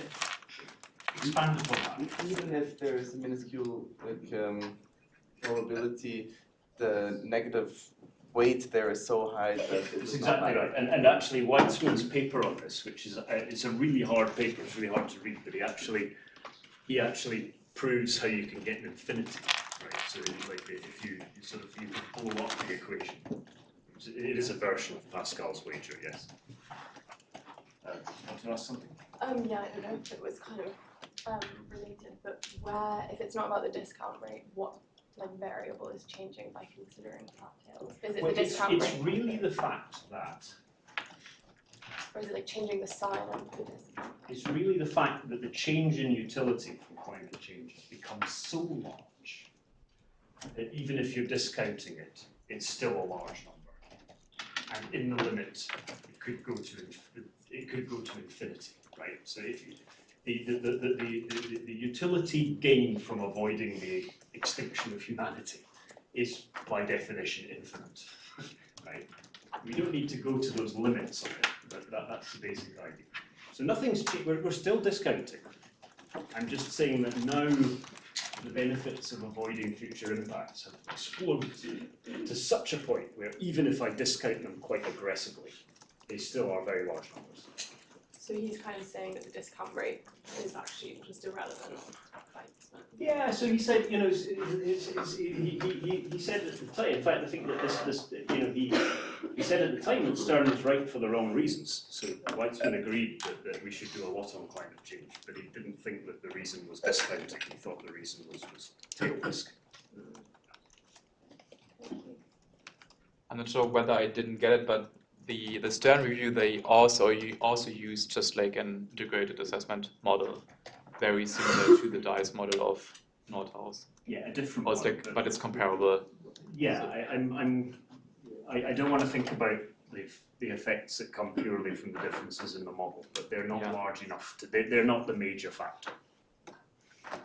That you, for a given set of assumptions about discount rates and tail risks and so on, 2 different models will give you different numbers as well. So if we look at the Ramsey rule and we say, okay, we might have a time preference, but sort of this, if we assume we have those tail risks, and those tail risks lead to like a reduction in GDP, then we have this negative GDP effect. So if you, sorry, I think I think I see exactly where you're going. So if you want to be in the Ramsey rule world, where you want to think about this in terms of R equals delta plus eta times G, then tail risk is basically driving this down into negative territory, right? And that is going to make the discount rate eventually go negative as well, yeah? So you can think about it that way if you like. Okay, so here we are, we're at about 2011, 2012, and we've now established that there are 2 sufficient conditions for climate action. But subsequently, the literature has given us more. Right. So, and a lot of this is in the further readings. There's a chapter I've recently written on IAMs, which goes through all of these results and is hopefully quite readable to a general audience. So I'm going to go quite quick through this, and I'll refer you to that chapter if you want to know more details. But building on work by, among other people, Francis Denig in the mid-2010s. He wasn't interested in discounting, he wasn't primarily interested in tail risk, he was interested in the spatial dimension. He was interested in this idea that climate change, as I explained to you last week, is going to have bigger impacts in low-income countries for various reasons. He was connecting that with this curvature of the utility function, and he was wondering whether if the model incorporates this feature of bigger impacts in low-income countries and then values those using concave utility, wouldn't this also make a case for strong action on climate change? I'm actually not going to sweat the details of this chart. You can find it in this paper also in my chapter, but to cut a long story short, in his work he found that this effect was of a similar magnitude to decreasing the discount rate. So in other words, this work came up with a 3rd sufficient condition for taking strong action on climate change. So even if you want to discount the future heavily, even if you don't think that there's a catastrophe risk out there, if you take seriously the idea that climate change is bad for global inequality, and you value that through a utility function, you want to act strongly on climate change on inequality grounds alone, more or less alone. So now we've got 3 reasons why you might want to act on climate change, all within the framework of economic models. High weight on the future, catastrophe risk, and concern to avoid worsening global inequality. Did the other models take this spatial inequality into account less, or was it not really? So that the original DICE model is a globally aggregated model. It doesn't have different regions. So the first thing you need to do is you need to build a model which is resolved at a higher level of geographical detail. Which is, I mean, actually, to be fair to Nordhaus, he had a regional version of this model, but it wasn't. It's not very disaggregated. At that time, it had like 10 regions. A lot of the action here is trying to disaggregate below that level. The new generation of models is typically resolved to the country level, if not the county level. So, like in our model, for example, we had 180 countries, and we also got a high value of inequality. Okay, so that's 3 good reasons to act on climate change. Sorry, yes? I have a question on tail risk. On tail risk. Yes. So you're saying the discount rate can reduce to the negative territory and infinity, right? So how you put a price on carbon then? Because You can't, if you get infinity, you can't. Because 0.1% is already $200 per carbon, right? Per ton of carbon. So Yeah. if you reduce like further down, then infinity. Yeah, I mean the calculation eventually blows up, but it's more like a.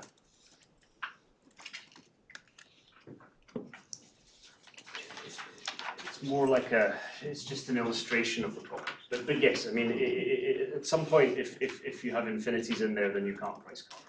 You're right. There are ways to make the infinity go away. Okay. Fourth thing I want to talk to you about is imperfect substitutability of environmental goods. So this probably requires me to do a bit of a connection between courses. So I guess, have many of you done GY427? Yeah. And in that you probably at some point talked about weak versus strong sustainability and substitutability, okay? And by the way, Eric Neumeier is giving a public lecture tonight about the 5th edition of his book, Weak versus Strong Sustainability, if you're interested. Okay, so basically, if I work with a utility function, which just takes, which is just a function of income or consumption, then I am in the world of weak sustainability, right? Because because if I'm converting climate damages into money terms, then I am basically assuming that I can compensate for worsening environmental conditions by consuming more of other goods, generating income, money income in other ways, okay? And there are, however, ways that you can run an integrated assessment model that don't require making that assumption, the easiest one of which is to actually take the consumption basket and partition it into environmental goods and material goods, okay? So instead of utility just being a function of income, you might say utility is a function of material goods, let's call them X, and environmental goods, let's call them E. And there are various functional forms we could use to capture imperfect substitution, right? We could just draw very standard economics here. I could have something like constant elasticity of substitution or something like that. So this is something that the Swedish economist Thomas Sterner was interested in. So I think he was perfectly correct in saying that it is too strong an assumption to say that environmental goods are perfectly substitutable with material goods. There is actually limited substitutability. It would be good to reflect these in our integrated assessment models. So he published a paper in 2008, which has the best title of a paper ever. He leveraged his name and he called it an even Sterner review. It really is the best title of a paper I think I've ever heard. And what he basically showed is that you could get an optimal path, in this case for carbon dioxide emissions, which looks like Stern's path, but not with a low discount rate, but instead with a normal Nordhaus type discount rate. However, taking into account the fact that climate change is destroying the environment first and foremost, and that when you destroy the environment, you can't perfectly substitute that by producing more material goods. There's obviously loads of math detail that I can't go into here, but the key point is that we're now on a fourth sufficient condition for strong climate action to be optimal, and that is limited substitutability between environmental goods and material goods. So we're accumulating, as we go through time, I hope you can see, we're accumulating lots of good reasons to do this, none of which are necessary, but each of which individually is basically sufficient. I will just say as a note of caution, these kind of models with imperfect substitutability are really nice in theory. They generate some parameters which are super difficult to calibrate, so that the actual quantitative part of it is a bit, you know, it's not super solid, because we just don't have the empirical data to calibrate the parameters. Okay, where am I? Oh yes, so this is reason number 5. Okay. So last week we talked about the difference between levels and growth damages. Remember that? We talked about how you can get these massive differences in the results of these statistical studies, depending on whether you assume impacts have a persistent effect on growth or just a one-off levels effect, right? Well, it stands to reason that if this assumption has a massive effect on the damage function, then it's also going to have a massive effect on the results of CPA, right? So there were studies published in the mid-2010s showing this. I had one with Nick. This is another paper, just because it's not all about me. This is Fran Moore and Delavain Diaz. They basically showed that. You get big differences between in results if you change that assumption. So if you have a model which assumes growth damages or high persistency damages, that is also a sufficient condition for strong climate action. Okay, I'm going to tie this together by showing you one more study, which I like a lot. So this is a paper from 2020, it's in your reading list. It's by Martin Hensel, Moritz Drupp, Ben Groom, and a few others. Parenthetically, Moritz Drupp did environmental economics and climate change, masters, about 10 to 15 years ago, and is now a full professor at the ETH in Zurich doing this kind of stuff. So you see what you can do. And Ben Groom is also here, partly, and maybe teaching you a little bit this year, I'm not sure. Anyway, so the concept of their paper was this.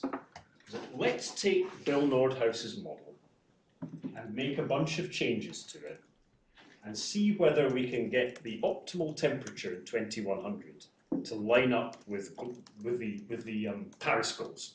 Right? The Paris goals, as I would hope that you know, are well below 2 degrees, or making efforts to 1.5 degrees. I mean, 1.5 is kind of gone now, but that's not important for this paper.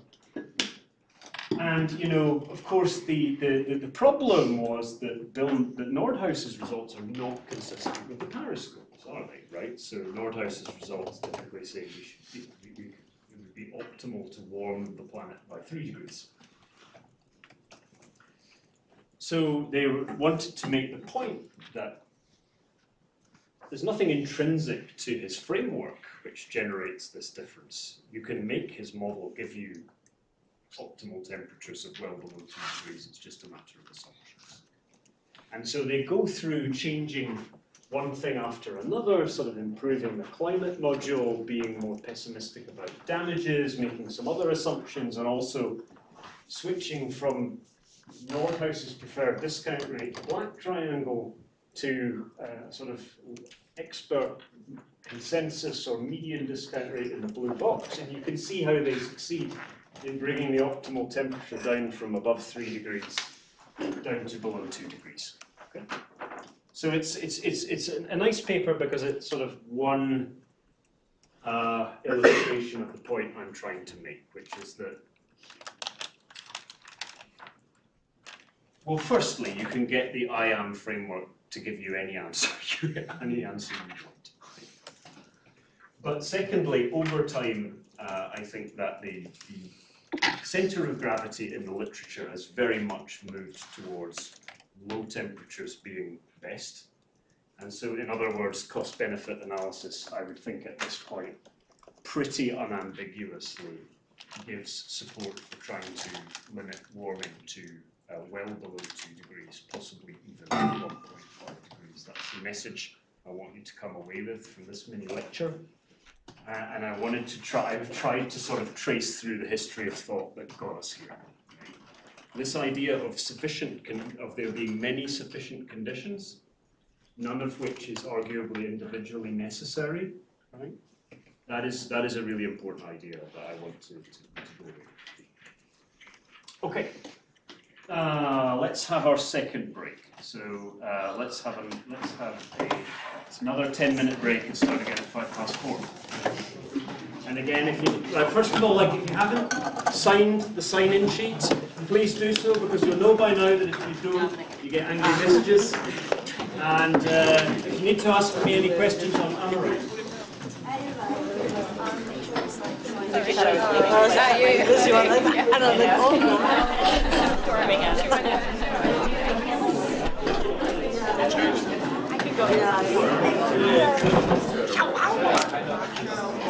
I'm just gonna stand outside.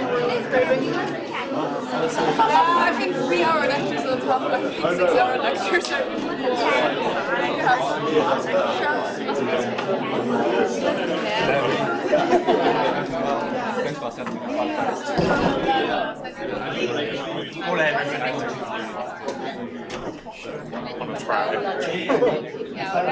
You said you were gonna kill me. I know enough about them to. I don't run those models myself. I have no idea. I know a fair amount about them, so we can do it. I just want you to read me through it. I don't have to the slides. You probably don't want me to. Yeah, of course not.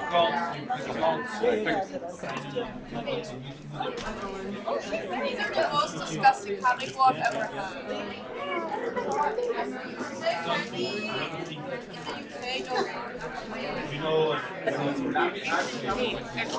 Right now.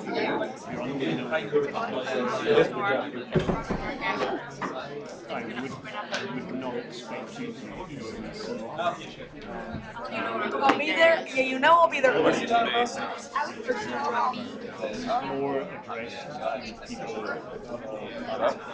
with econ background or who are taking in GY427, Why do you give me so much time? think about this kind of thing. Like this.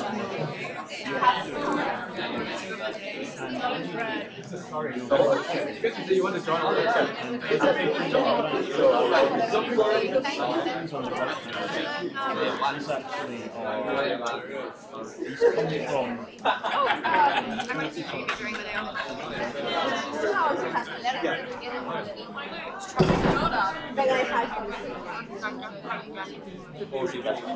No, I saw.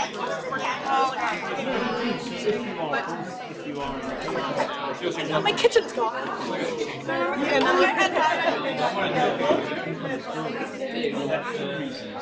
So they like took out everything. Like literally, they like.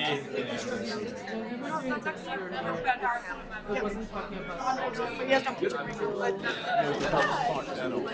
that's already been done when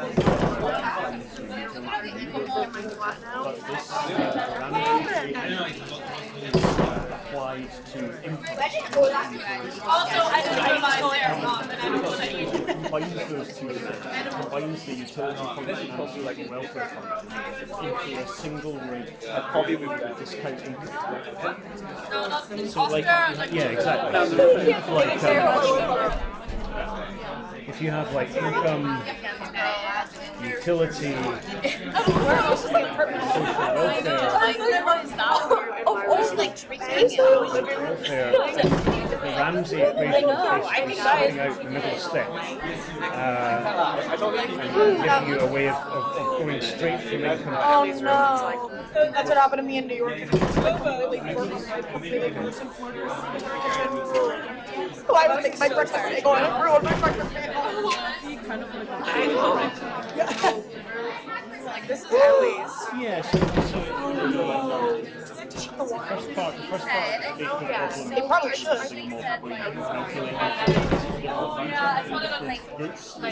then after that, it's simply applying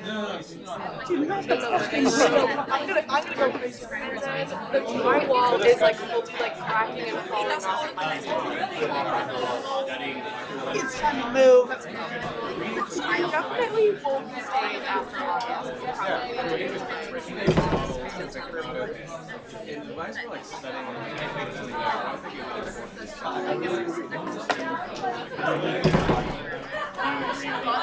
So but she's here.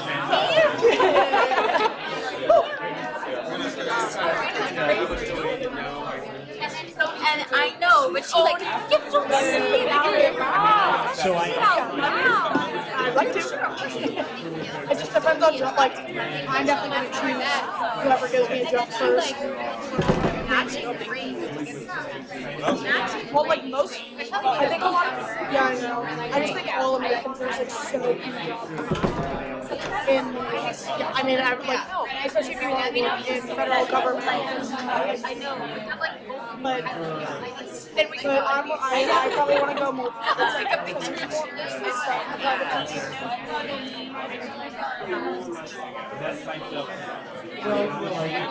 so many more, especially just if you want to do policy. Yeah, it's like the U.S. and Canada have the departments.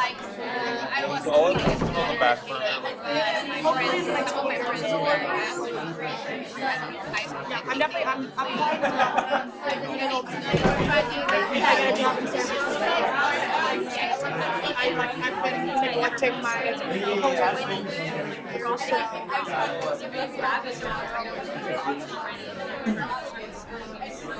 do you think you would be spending more? I wasn't sure. I was nice to bring out.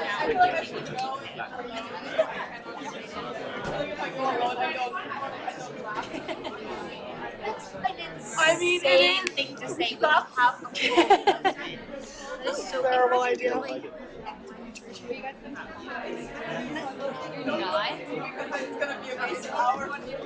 I know, but no one else.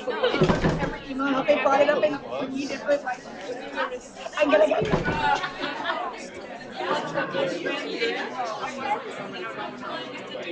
I think a lot of people. And he was like, I'm not going anymore.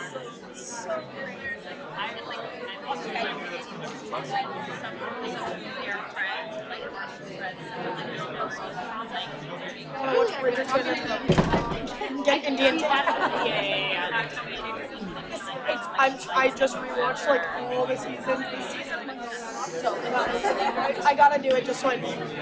I have a really good brain now when I need to turn my brain. Season 2 is underrated. Season 2 is so good. from the Indian. Shut up.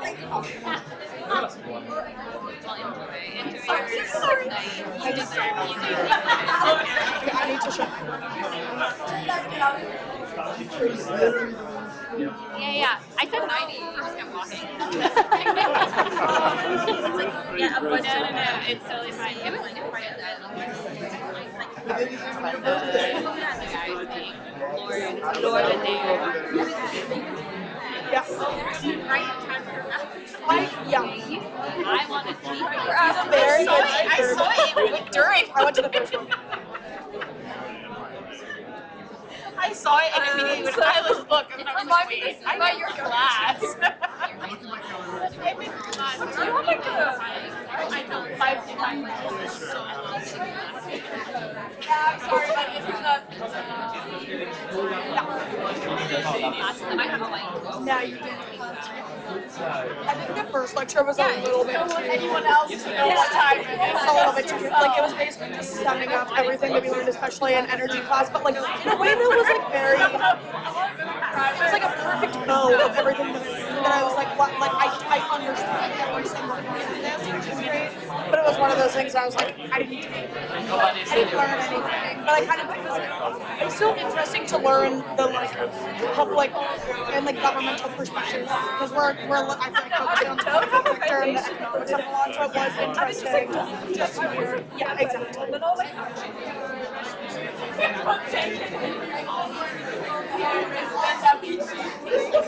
I love you.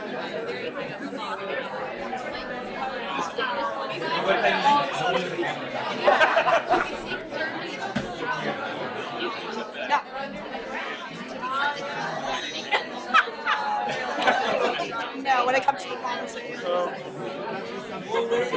Yeah.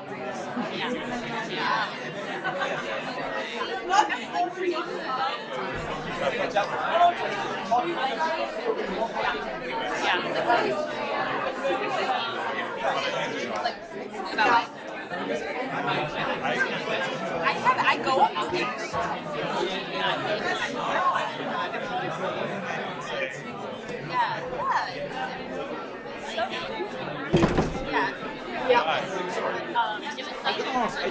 You're obviously a UA alumni, no? Like, don't worry about EBAM. EBAM's great. I'm like, we had a whole debate on this. Because I was just there the other day. I did my undergrad there. Yeah, I saw, I don't know, I was doing some research and I saw that you came up as a UA alumni. Yeah, and I was there in 1997 to 2001. How was it? Yeah, great. I absolutely loved it there. It was a very nice, it was very nice. Go there to go do That's all I was gonna do. I wasn't gonna do anything else. What did you study? I didn't go I wasn't gonna do anything I else. don't know if that was maybe. I was Oh, it was. trying to help I did environmental science. So it was, Oh, so sorry. yeah, no, I Scared. loved it there. Oh my god. Yeah, I'm only 2 hours late. Well, like LSE said it couldn't really. It's also, it's good to go somewhere different. Change it. I found it quite interesting. all comes to Did all the lectures. My name's Ola, nice to meet you. Okay, let's get ready again, please. This is the second break. He does 2 breaks.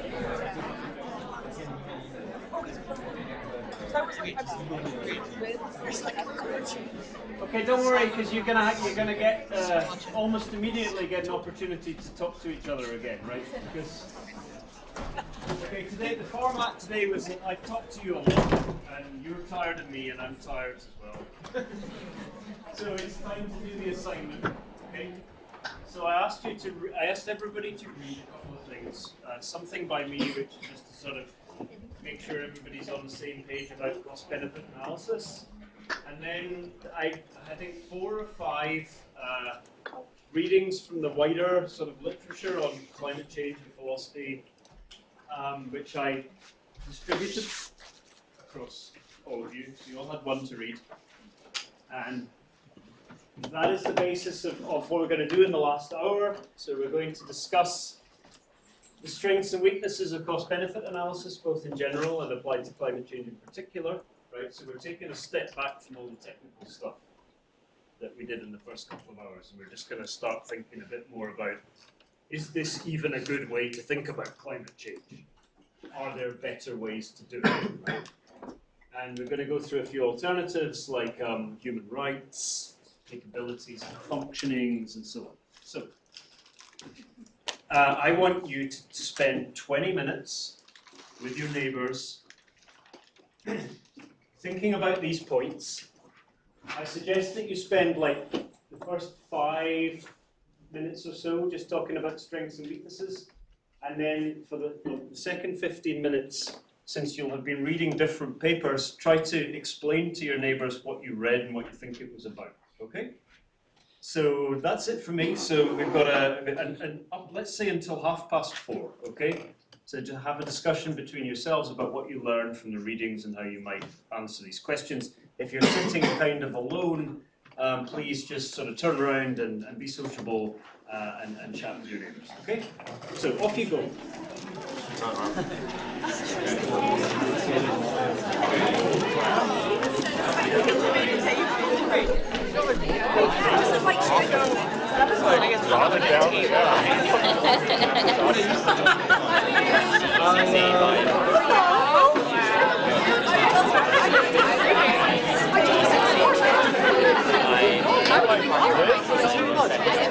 I have other classes. I How many That's why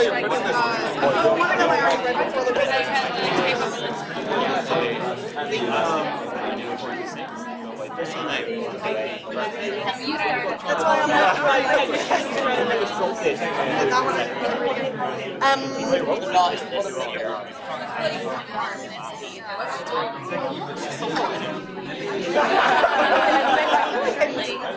No, but I had that development.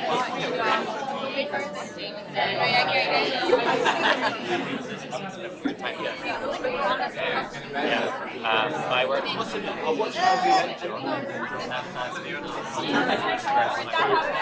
Hardly. Well, I sort of get it. There's one paper that basically I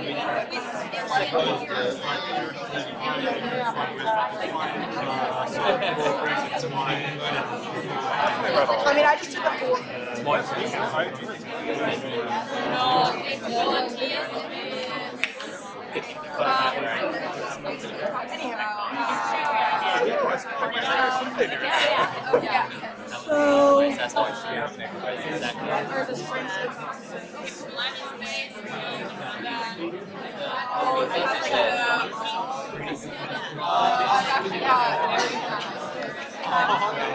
But okay, so basically, right, that you have,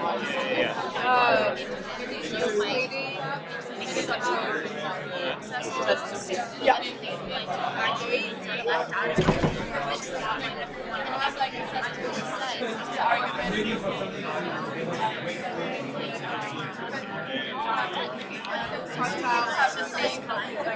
That's a slide.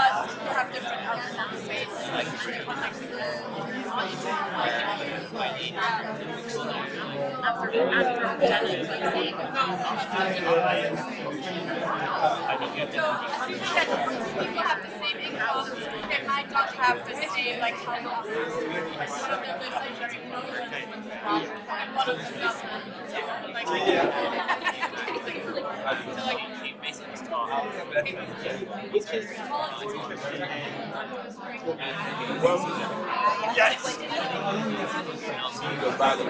I did see one lecture. Yeah, like adding more like Like one. it's like that's like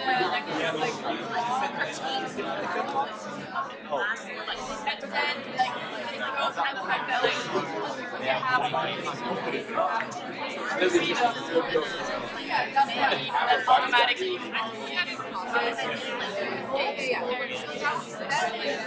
capability takes on time.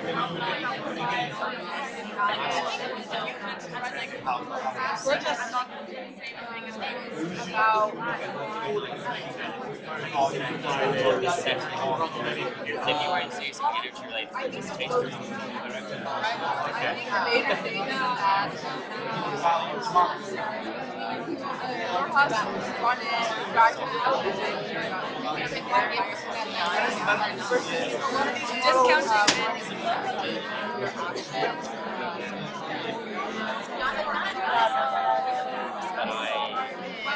I mean, I didn't realize that the first like part of the paper was still values.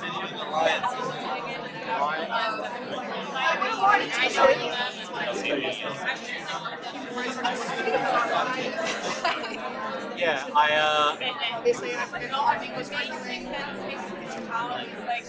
unlikely environment. I had to quantify human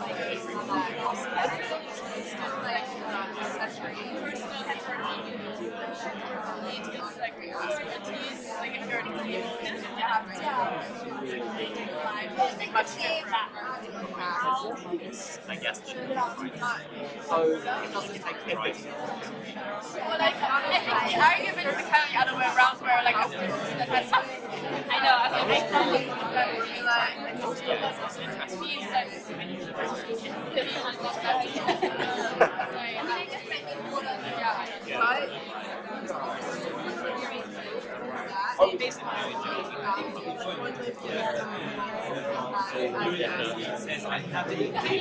the application of climate change, but I was making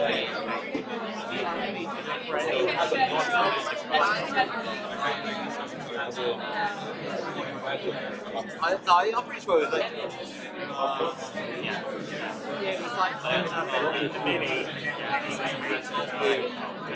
cost is also like some things want to actually play and therefore that just grows the model cost. He's the type of guy.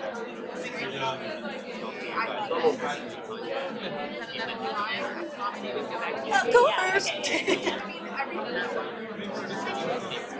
well, using that.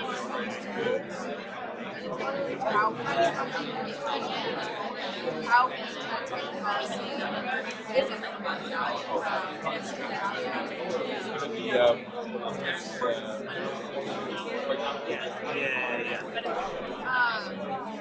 Still, bottom line, we're taking into money's the big one. Really,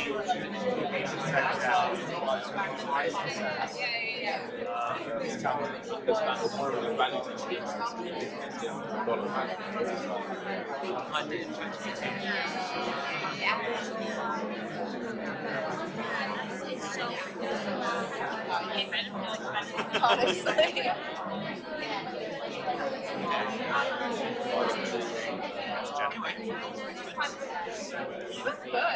Did you End up going with yeah, like I was like, I don't care. I already like.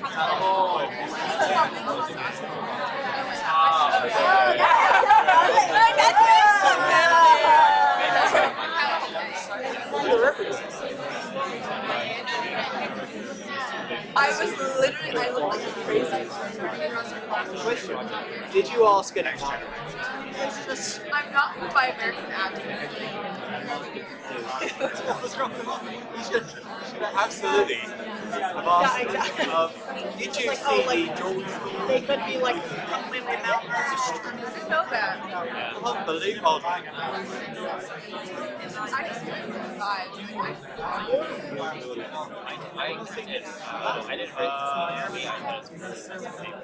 Remember what?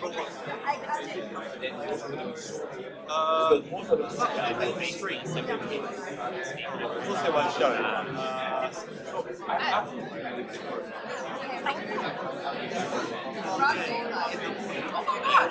That wasn't me.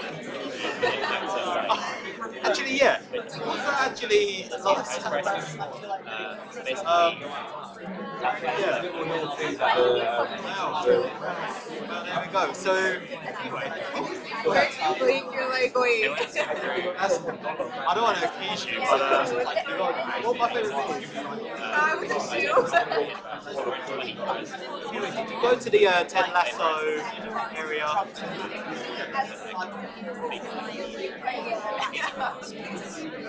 Well, Ted Lasso is supposed to be in Richmond. Oh yeah, my brother talks about it. Yeah. I just didn't know about them. Oh, I'm trying to think what else. Richmond's very, you've been a couple of times. I think we need to go.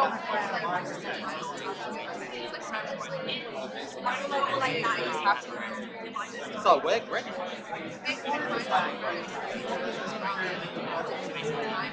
You look like Greenwich, New York. Yeah. Essentially, Greenwich. It's like the Excel setup, and you got the cable. Maybe that's the point.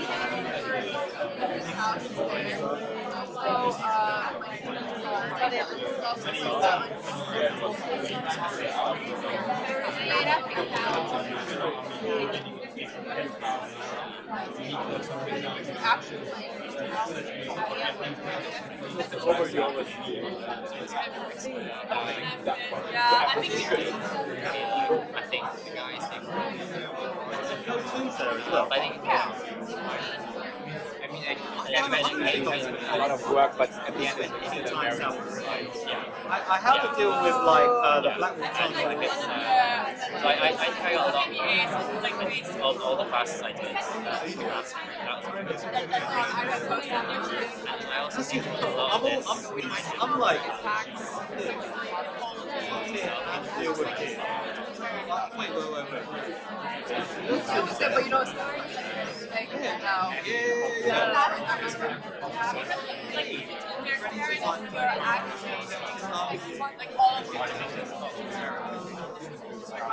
no. Which is my industry show. It's not even in. Well, my geography's bad. Yeah, but that's it.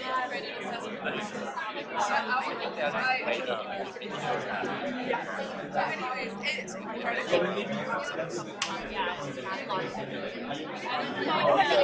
I know, I got if I ever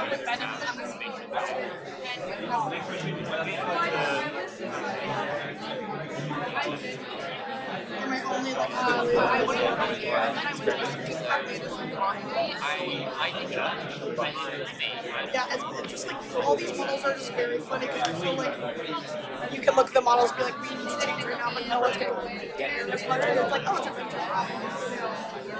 So like obviously in the papers they were talking about like this needs to be a moral shift and like a shift away from being a metric and caring about these things and like caring about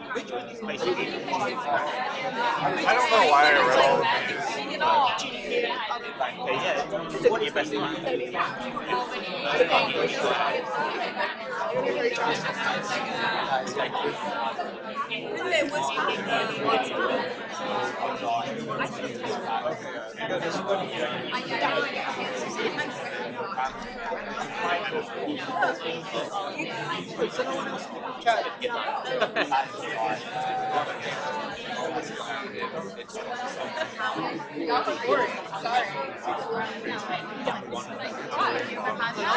Can I be theirs? No. And the thing is, like, it's gonna affect people less and less. That's my thought. Hiring. I said it. And there's the people that are gonna be disproportionately and overhead. That's my thought.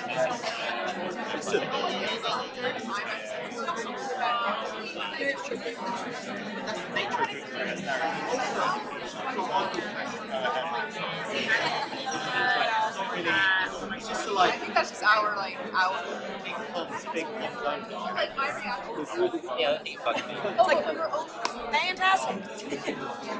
We're gonna be 30.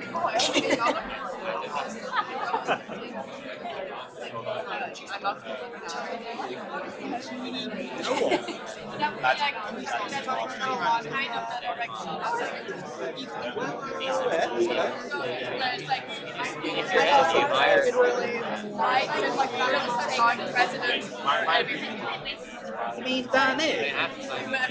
So you're just.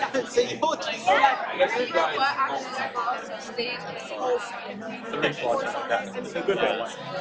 Talk about that a lot, and I feel like that was a lot more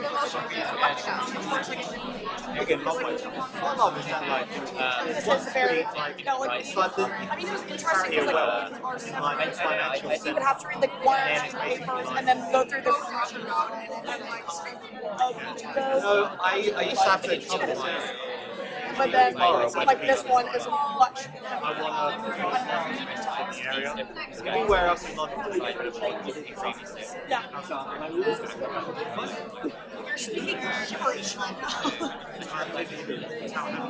Fantastic. Like that's why they're so far. Really, like love cars. It's pretty.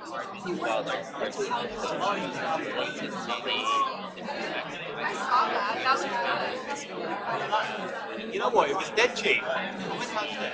You might have the food was that good. You didn't mind. That's how good it is.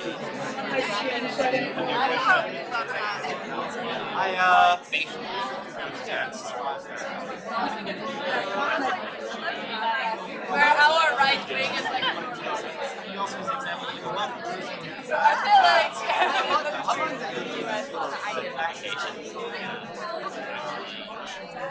Yeah, I mean, like, that's what the matter is.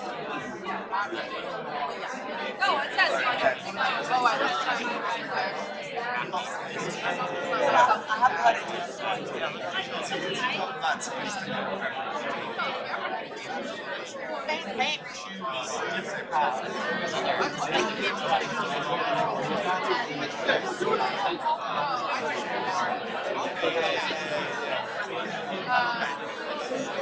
Oh, He does. He's not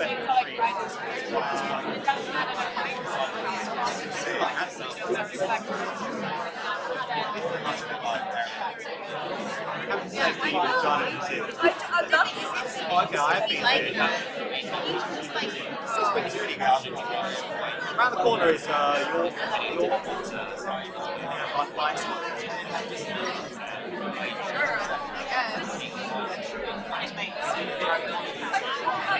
Five minutes. 5 minutes. 5 minutes.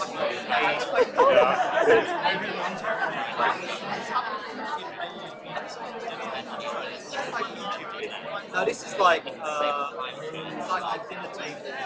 It's like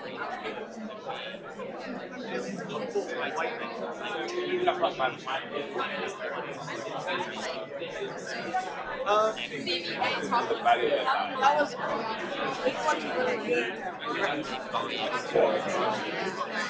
I need to start bringing sugar clouds. I don't think like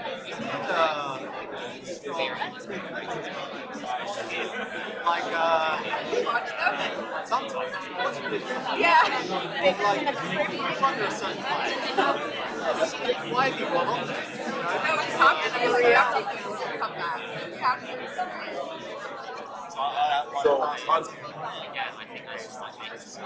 You know, you have to be so like self-confident. I don't know.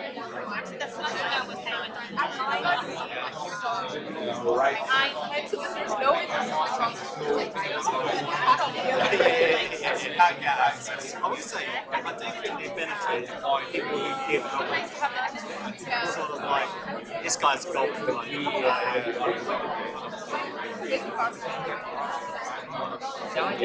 Martin's got some great gardens.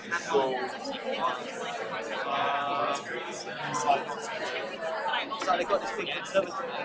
It's like, it's really warm. It's on a roof.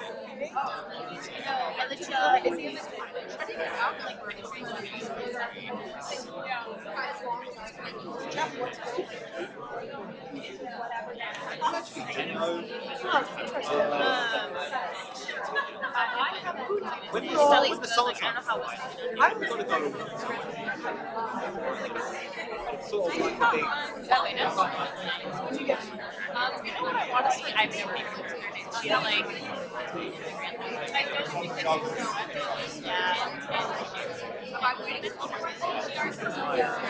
she's an energy. Yeah. Like, I feel like those would be fun. That's awesome. He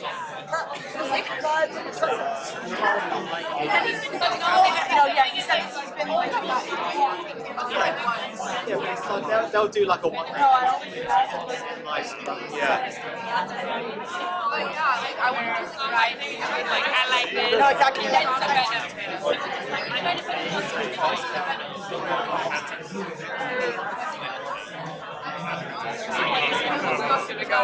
I need to change. I definitely need to change.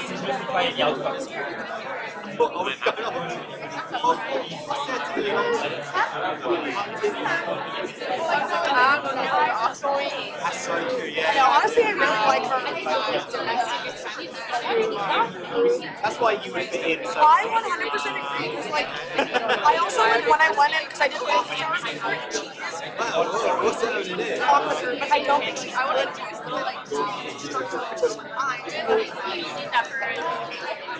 But I think she's really, I mean, and I think all the work she does is super interesting as well, so I'm excited.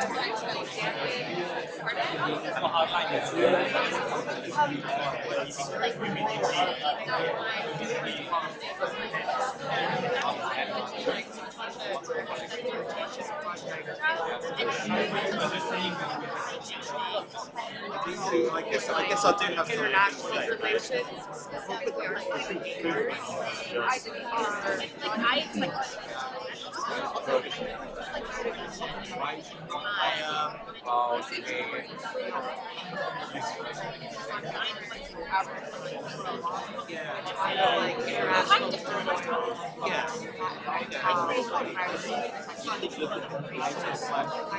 Comparison with these two. I'm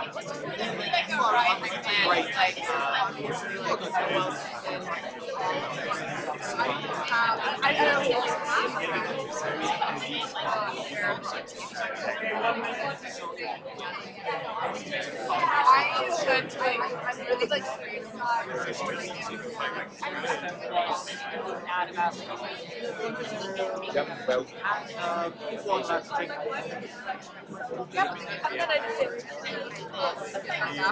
that is true, but during the game, but you got first pick. That's why you got to kick off. But like you're still gonna be in the same like sweet spot. My brother thinks everybody that works on my team is trying to figure out how to Trying to like hit the spread, figure out what's going on. It's really hard to get. Yeah, it's easier to quantify that.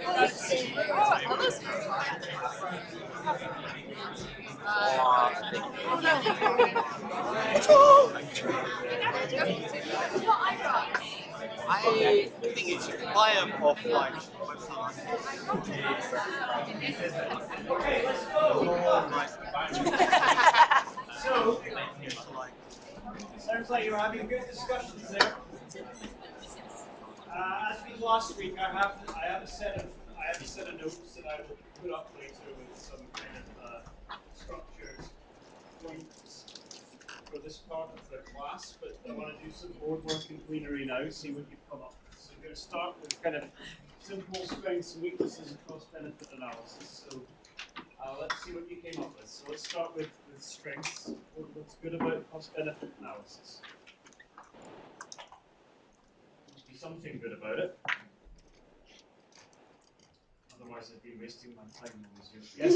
It gives you a clear answer of what action to take. And let me rephrase that. You want to unpack? If you were looking for a definitive answer in monetary terms, yeah, positive or negative, you can get that number. Okay, so let's further unpack that. So I think one thing that you're talking about is quantification, right? So it's quantitative, which we might think of as being a strength because it can give you sort of precise answers subject to assumptions. Asterisk, asterisk, asterisk. And it can, okay, that's just my laptop with sleep. Not really important, but it helps with the background lighting.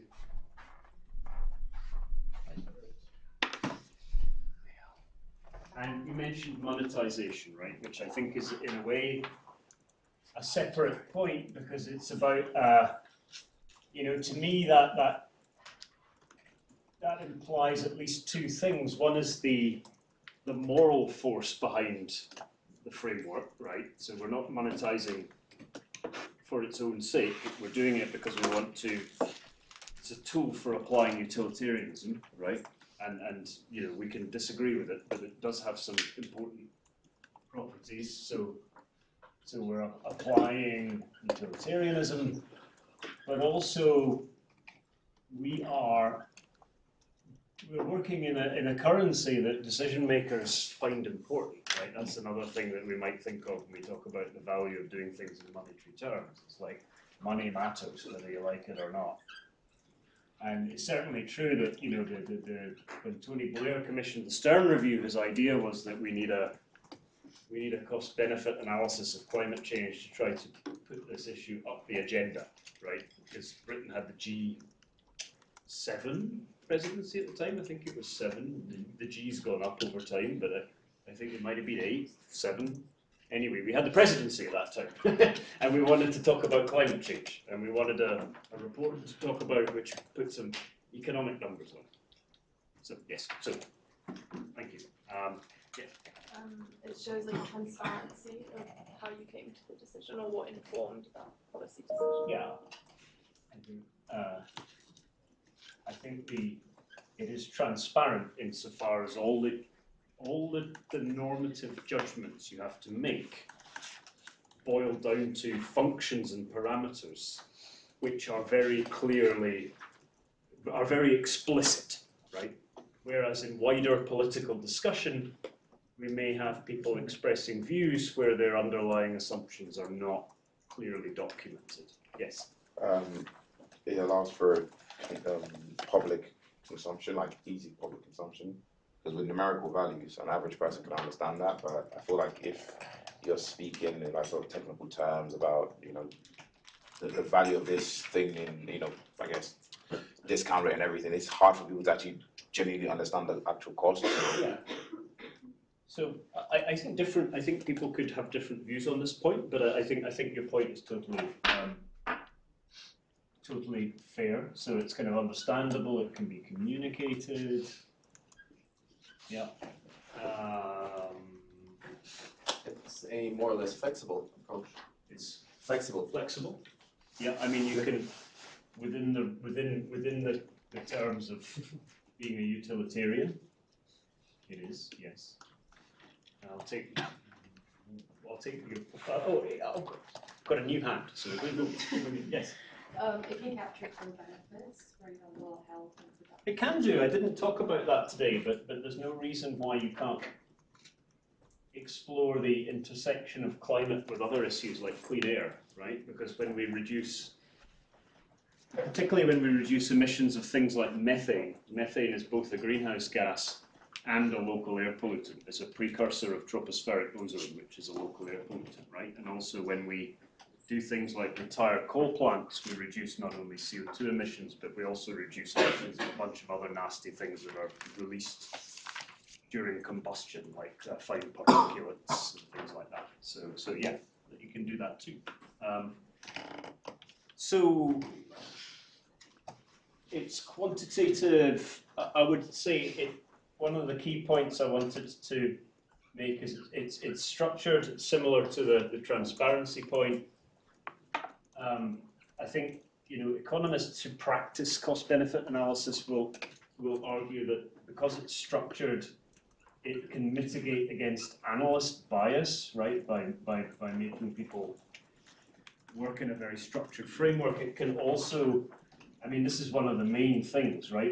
Economists would see it as a tool to mitigate against political bias, right? So, like a politician has a pet project, wants to spend billions on some kind of white elephant infrastructure project, like a giant gold skyscraper with the president's name on the top, I just imagine.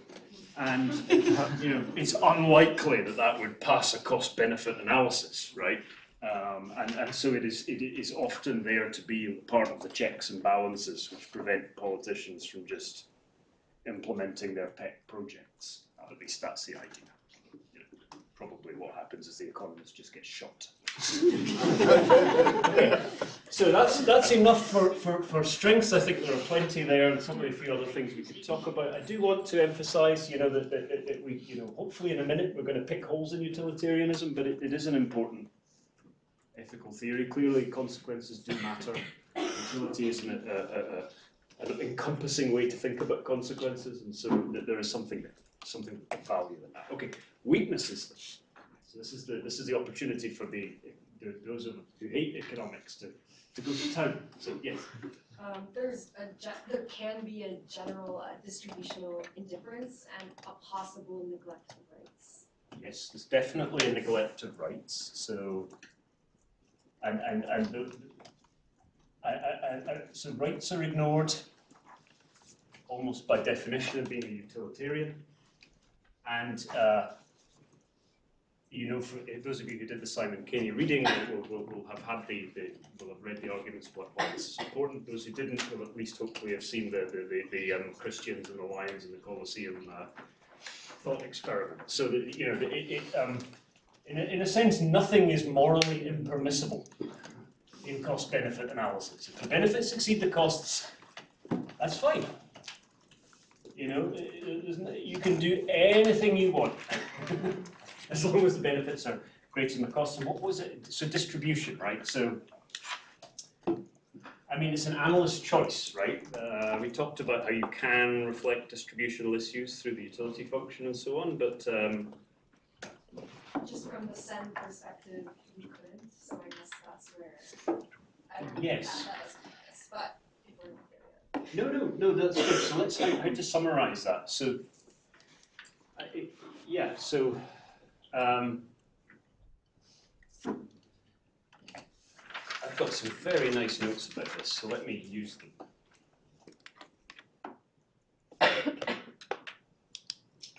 So I mean, one of the things that SEN brings to the table says that cost-benefit analysis ignores issues of freedom and agency, right? So it's only about outcomes.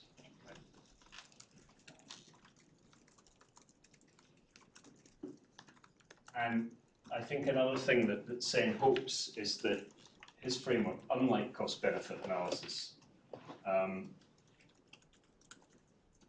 is sort of, it's better at. So cost-benefit analysis has, limited inclusion of distributional issues, because one of the issues with prices and willingness to pay is they depend on ability to pay, and cost-benefit analysis is poor at dealing with that, or limited. So yeah, so great points. Yes. I think flexibility is also a weakness. Yes. So, garbage in, garbage out, right? It can tell you anything you want on climate change, for example, and that is not an entirely comforting situation. So it can be manipulated. Yes. It does not include non-market goods in calculation. Yeah, so it can include non-market goods, but in practice it's very difficult to always do that. So some consequences get ignored, and especially non-market impacts. So there's this phrase, counting what you can measure rather than measuring what counts. That is a problem that modelers often fall into because they want their models to be as robust as possible, but eventually you end up making decisions to limit the scope of what you're trying to do, to limit it to the things that you can calibrate, that you can think about, and then you get these problems. It is expensive to do at all levels. So let's say in a remote area to do a possibility analysis, it's expensive to make decisions.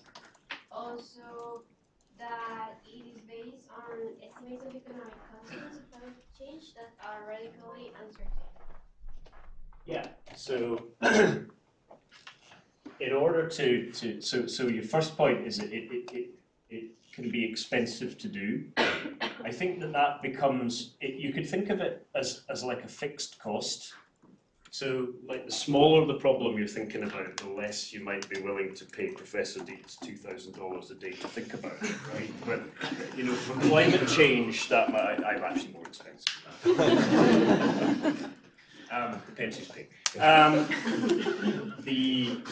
For a problem as large as climate change, that's the fact that it's expensive is probably less significant, I would think. Yeah, but then who's paying to do the cost-benefit analysis? Because the one who's paying, they're going to prioritize, let's say, their values, their rights in the cost-benefit analysis. So let's say, if developed countries are paying to do cost-benefit analysis in climate change, well, developing countries will not have the first priority in the cost-benefit view. That's a really interesting point, yes. So you could get, so if insofar as it's expensive, you can get like funder and donor bias. And I certainly would have to say that this whole CBA of climate change has been driven by rich country governments and rich country academics. No question about that. And the second point you made was about uncertainty. And really, in order to make this work in the models, we have to reduce uncertainty to risk. So we have to assume that we can represent things by probabilities. And Dave Staples should have already told you that you mustn't do that. And then I've come along and said, let's take expectations over everything, and everything is fine. So yes, that is a problem. Okay, I will take one more point. So back there, and then we'll move on. That discounting reduces the weight given to future impacts, which can cause ethical concerns. Yes. Now, so this is. I'm going to put this across the boundary. Right. So, and I'm going to do it for the following reason.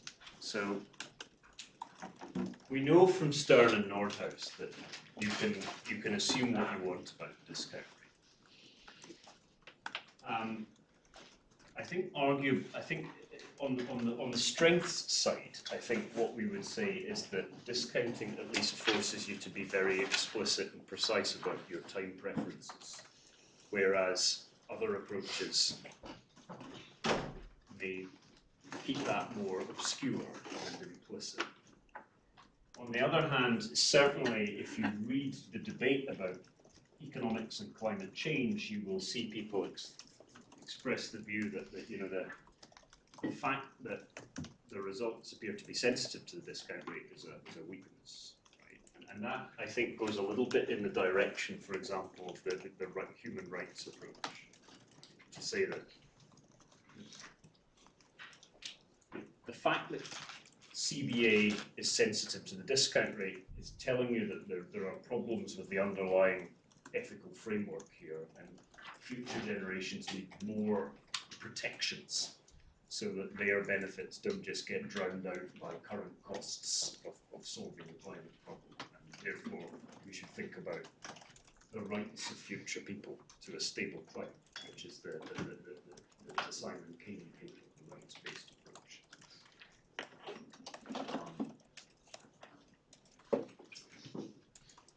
Now,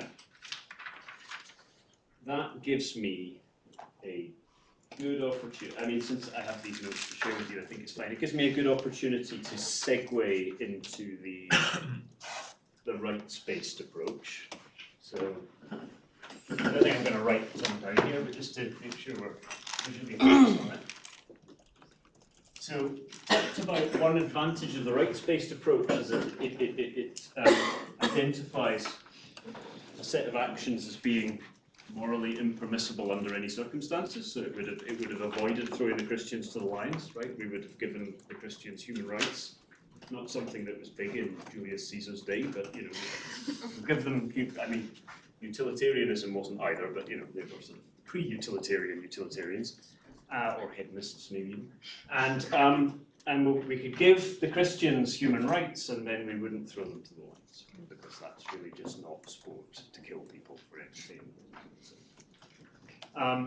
What did you think about this approach, like strengths and weaknesses, apart from the basic idea?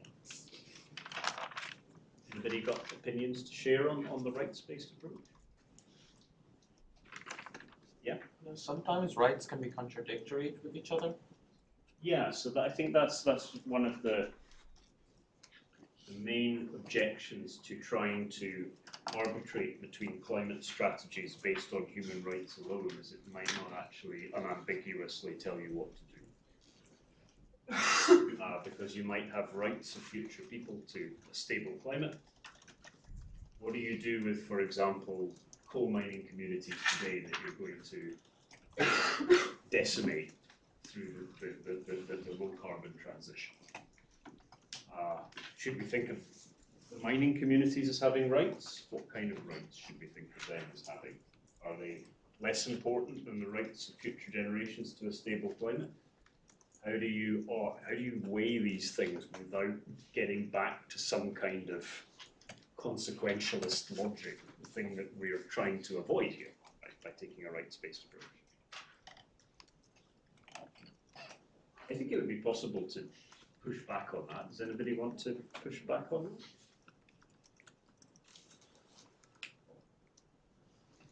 I've brainwashed all of you.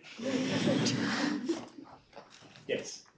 Doesn't Caney's argument say that we have to focus on some fundamental rights themselves? Like he said, health, like ability to earn income, and that if we focus on these fundamental, I guess, freedoms, then we can deal with issues of climate change? Yeah, so he definitely invites us to think about rights in a sophisticated way. So, you know, in your day-to-day lives, in your arguments with friends and family, I'm sure at some point in your life somebody's asserted a spurious right to something that isn't really very convincing. So he has this, you know, this sort of espouses this idea that in order for something to be a right, it's got to be important enough to impose obligations on others. And that can get you so far, but actually already in the point that you made, you mentioned kind of right to income and so on. So that makes me think of the mining communities. So, you know, at what point do we think of them as having important rights or not? And so the question is, how far can we get, basically? Yeah, so on the mining communities, so the right to a job is not a right to a job in the coal industry, and so it could be a right to be retrained into another industry. Yeah, exactly. And so we don't have to jump from the rights to a policy. Yeah, and I think that's the place you would end here with this thought experiment. You say that don't be silly. Nobody has a right to be a coal miner, right? But people have a right to dignity and employment. Those are sort of things that we can think about, and then we can think about how we might provide those things while weaning ourselves off of coal. Yeah. Do people have right to identity? Because for these communities, that is their identity. Yeah, I mean it's a minefield. Forgive the pun, right? I'm sorry, it's 10 to 5. You're going to allow me these things. So it is, yes, but these are the sorts of debates you would get. The basic point, which I think was you made originally, and which was developed by several of your colleagues, is like, can we arbitrate between different rights? And I think defenders of the rights-based system would say that this is well embedded in judicial systems, right? So this is not an exotic way of thinking about resolving problems. There's a lot of legal precedent and statute in many countries that we could draw on to help think about this, and so that is all I want to say about human rights. Okay, so I want to move on because I've not got much time left. So I've got two more. I left the best till last, but in some ways. But I want to talk about Sen next. No offense, I mean to Sen, because Sen is one of the great thinkers. It's just that the Jameson paper is the most fun. So Sen has this capabilities and functionings framework, right? So thinking about people both in terms of things that they can achieve and the things that they manage to achieve, and he wants to think about this in a more multi-dimensional, pluralistic way, right? And he also does not want to come up with a unique ordering and put everything into a scalar quantity at the end of the day. This is really pissing me off. I need the clicker. I need the slides.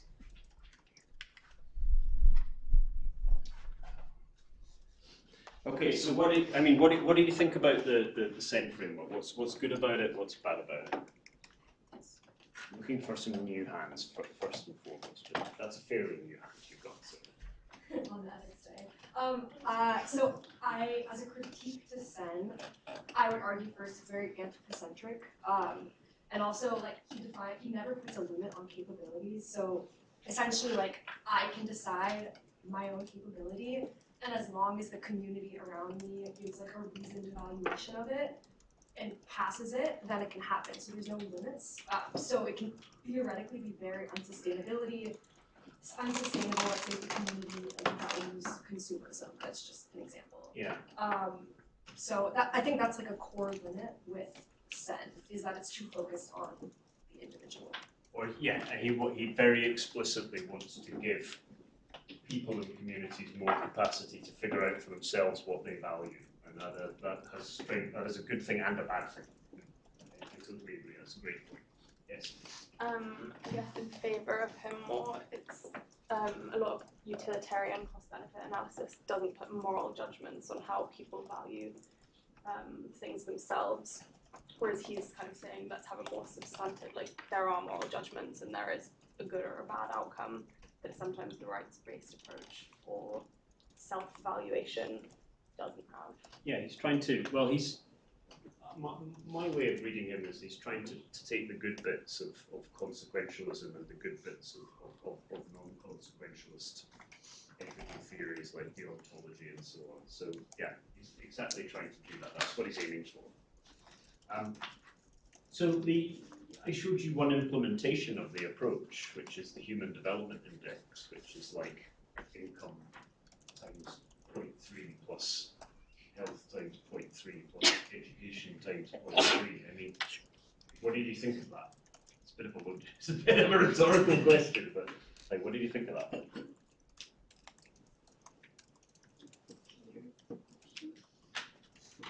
I'm asking you to think about practical implementation of sense theory as exemplified by the Human Development Index.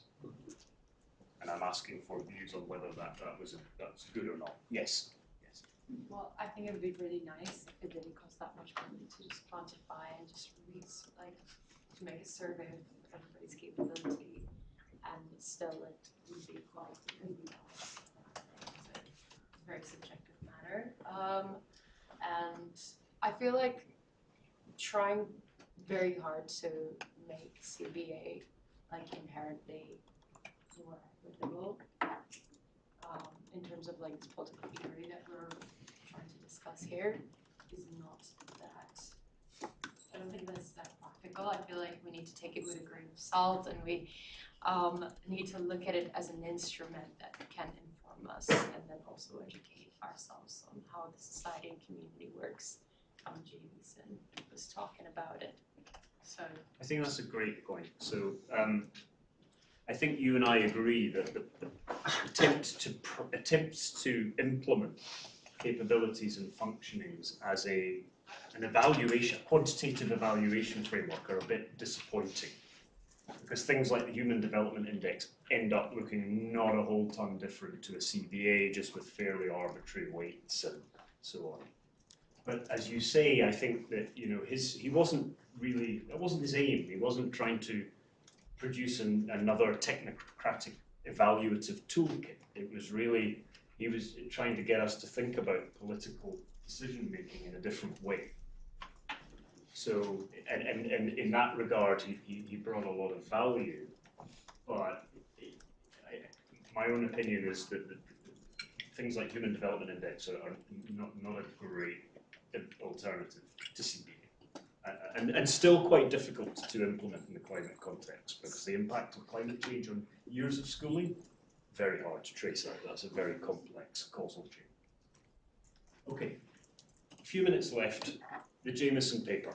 So much more subversive, right? So basically drawing on a tradition of virtue ethics, right? A major tradition in moral philosophy, and basically pushing back against the idea that we should be doing any kind of structured evaluation at all, or at least that doing so distracts from the basic issue here that climate change is a collective moral failure. And that if we would just focus on behaving morally, we could solve this problem rather than smoke and mirrors with discount rates and benefits and costs. How did you feel about that paper? Did it turn your world upside down? Did you just think, don't be silly? I feel like that sort of the point that they're making is quite strong from a normative perspective, where like obviously we should sort of value character first, or like over like sort of doing the calculations and so on.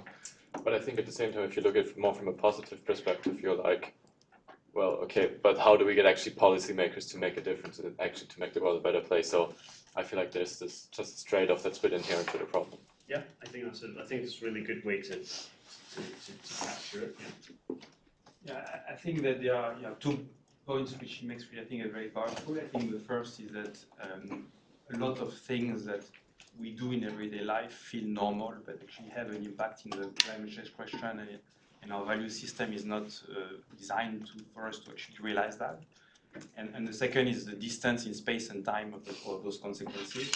And so the fact we don't see climate change, we don't feel the consequences, and so it's very abstract. And I think that those 2 points are really important in how we deal with the problem. Yeah. Of course, some might argue that things like the integrated assessment models are helpful in actually identifying and measuring the consequences about which Dale Jameson writes when he writes that we shouldn't be doing this. But there's an implicit understanding that we know what these consequences are, which actually comes from formal analysis. So at some point there's a bit of a circularity. Right? Where does this understanding come from? Yeah, I feel like I agree that like thinking about it as an individual and your own decisions related to climate change, like this perspective makes a lot of sense. And sort of most other ones, it's true, like kind of allow you to behave however, because the impact you're going to have is going to be really small. But I also feel like it's like kind of optimistic to think we can all just think like this, and then that will get us where we need to be, and not have like larger changes. Yeah. I mean, really, I couldn't put it better than the last few interventions. So we'll take one more point, and then we'll wrap up.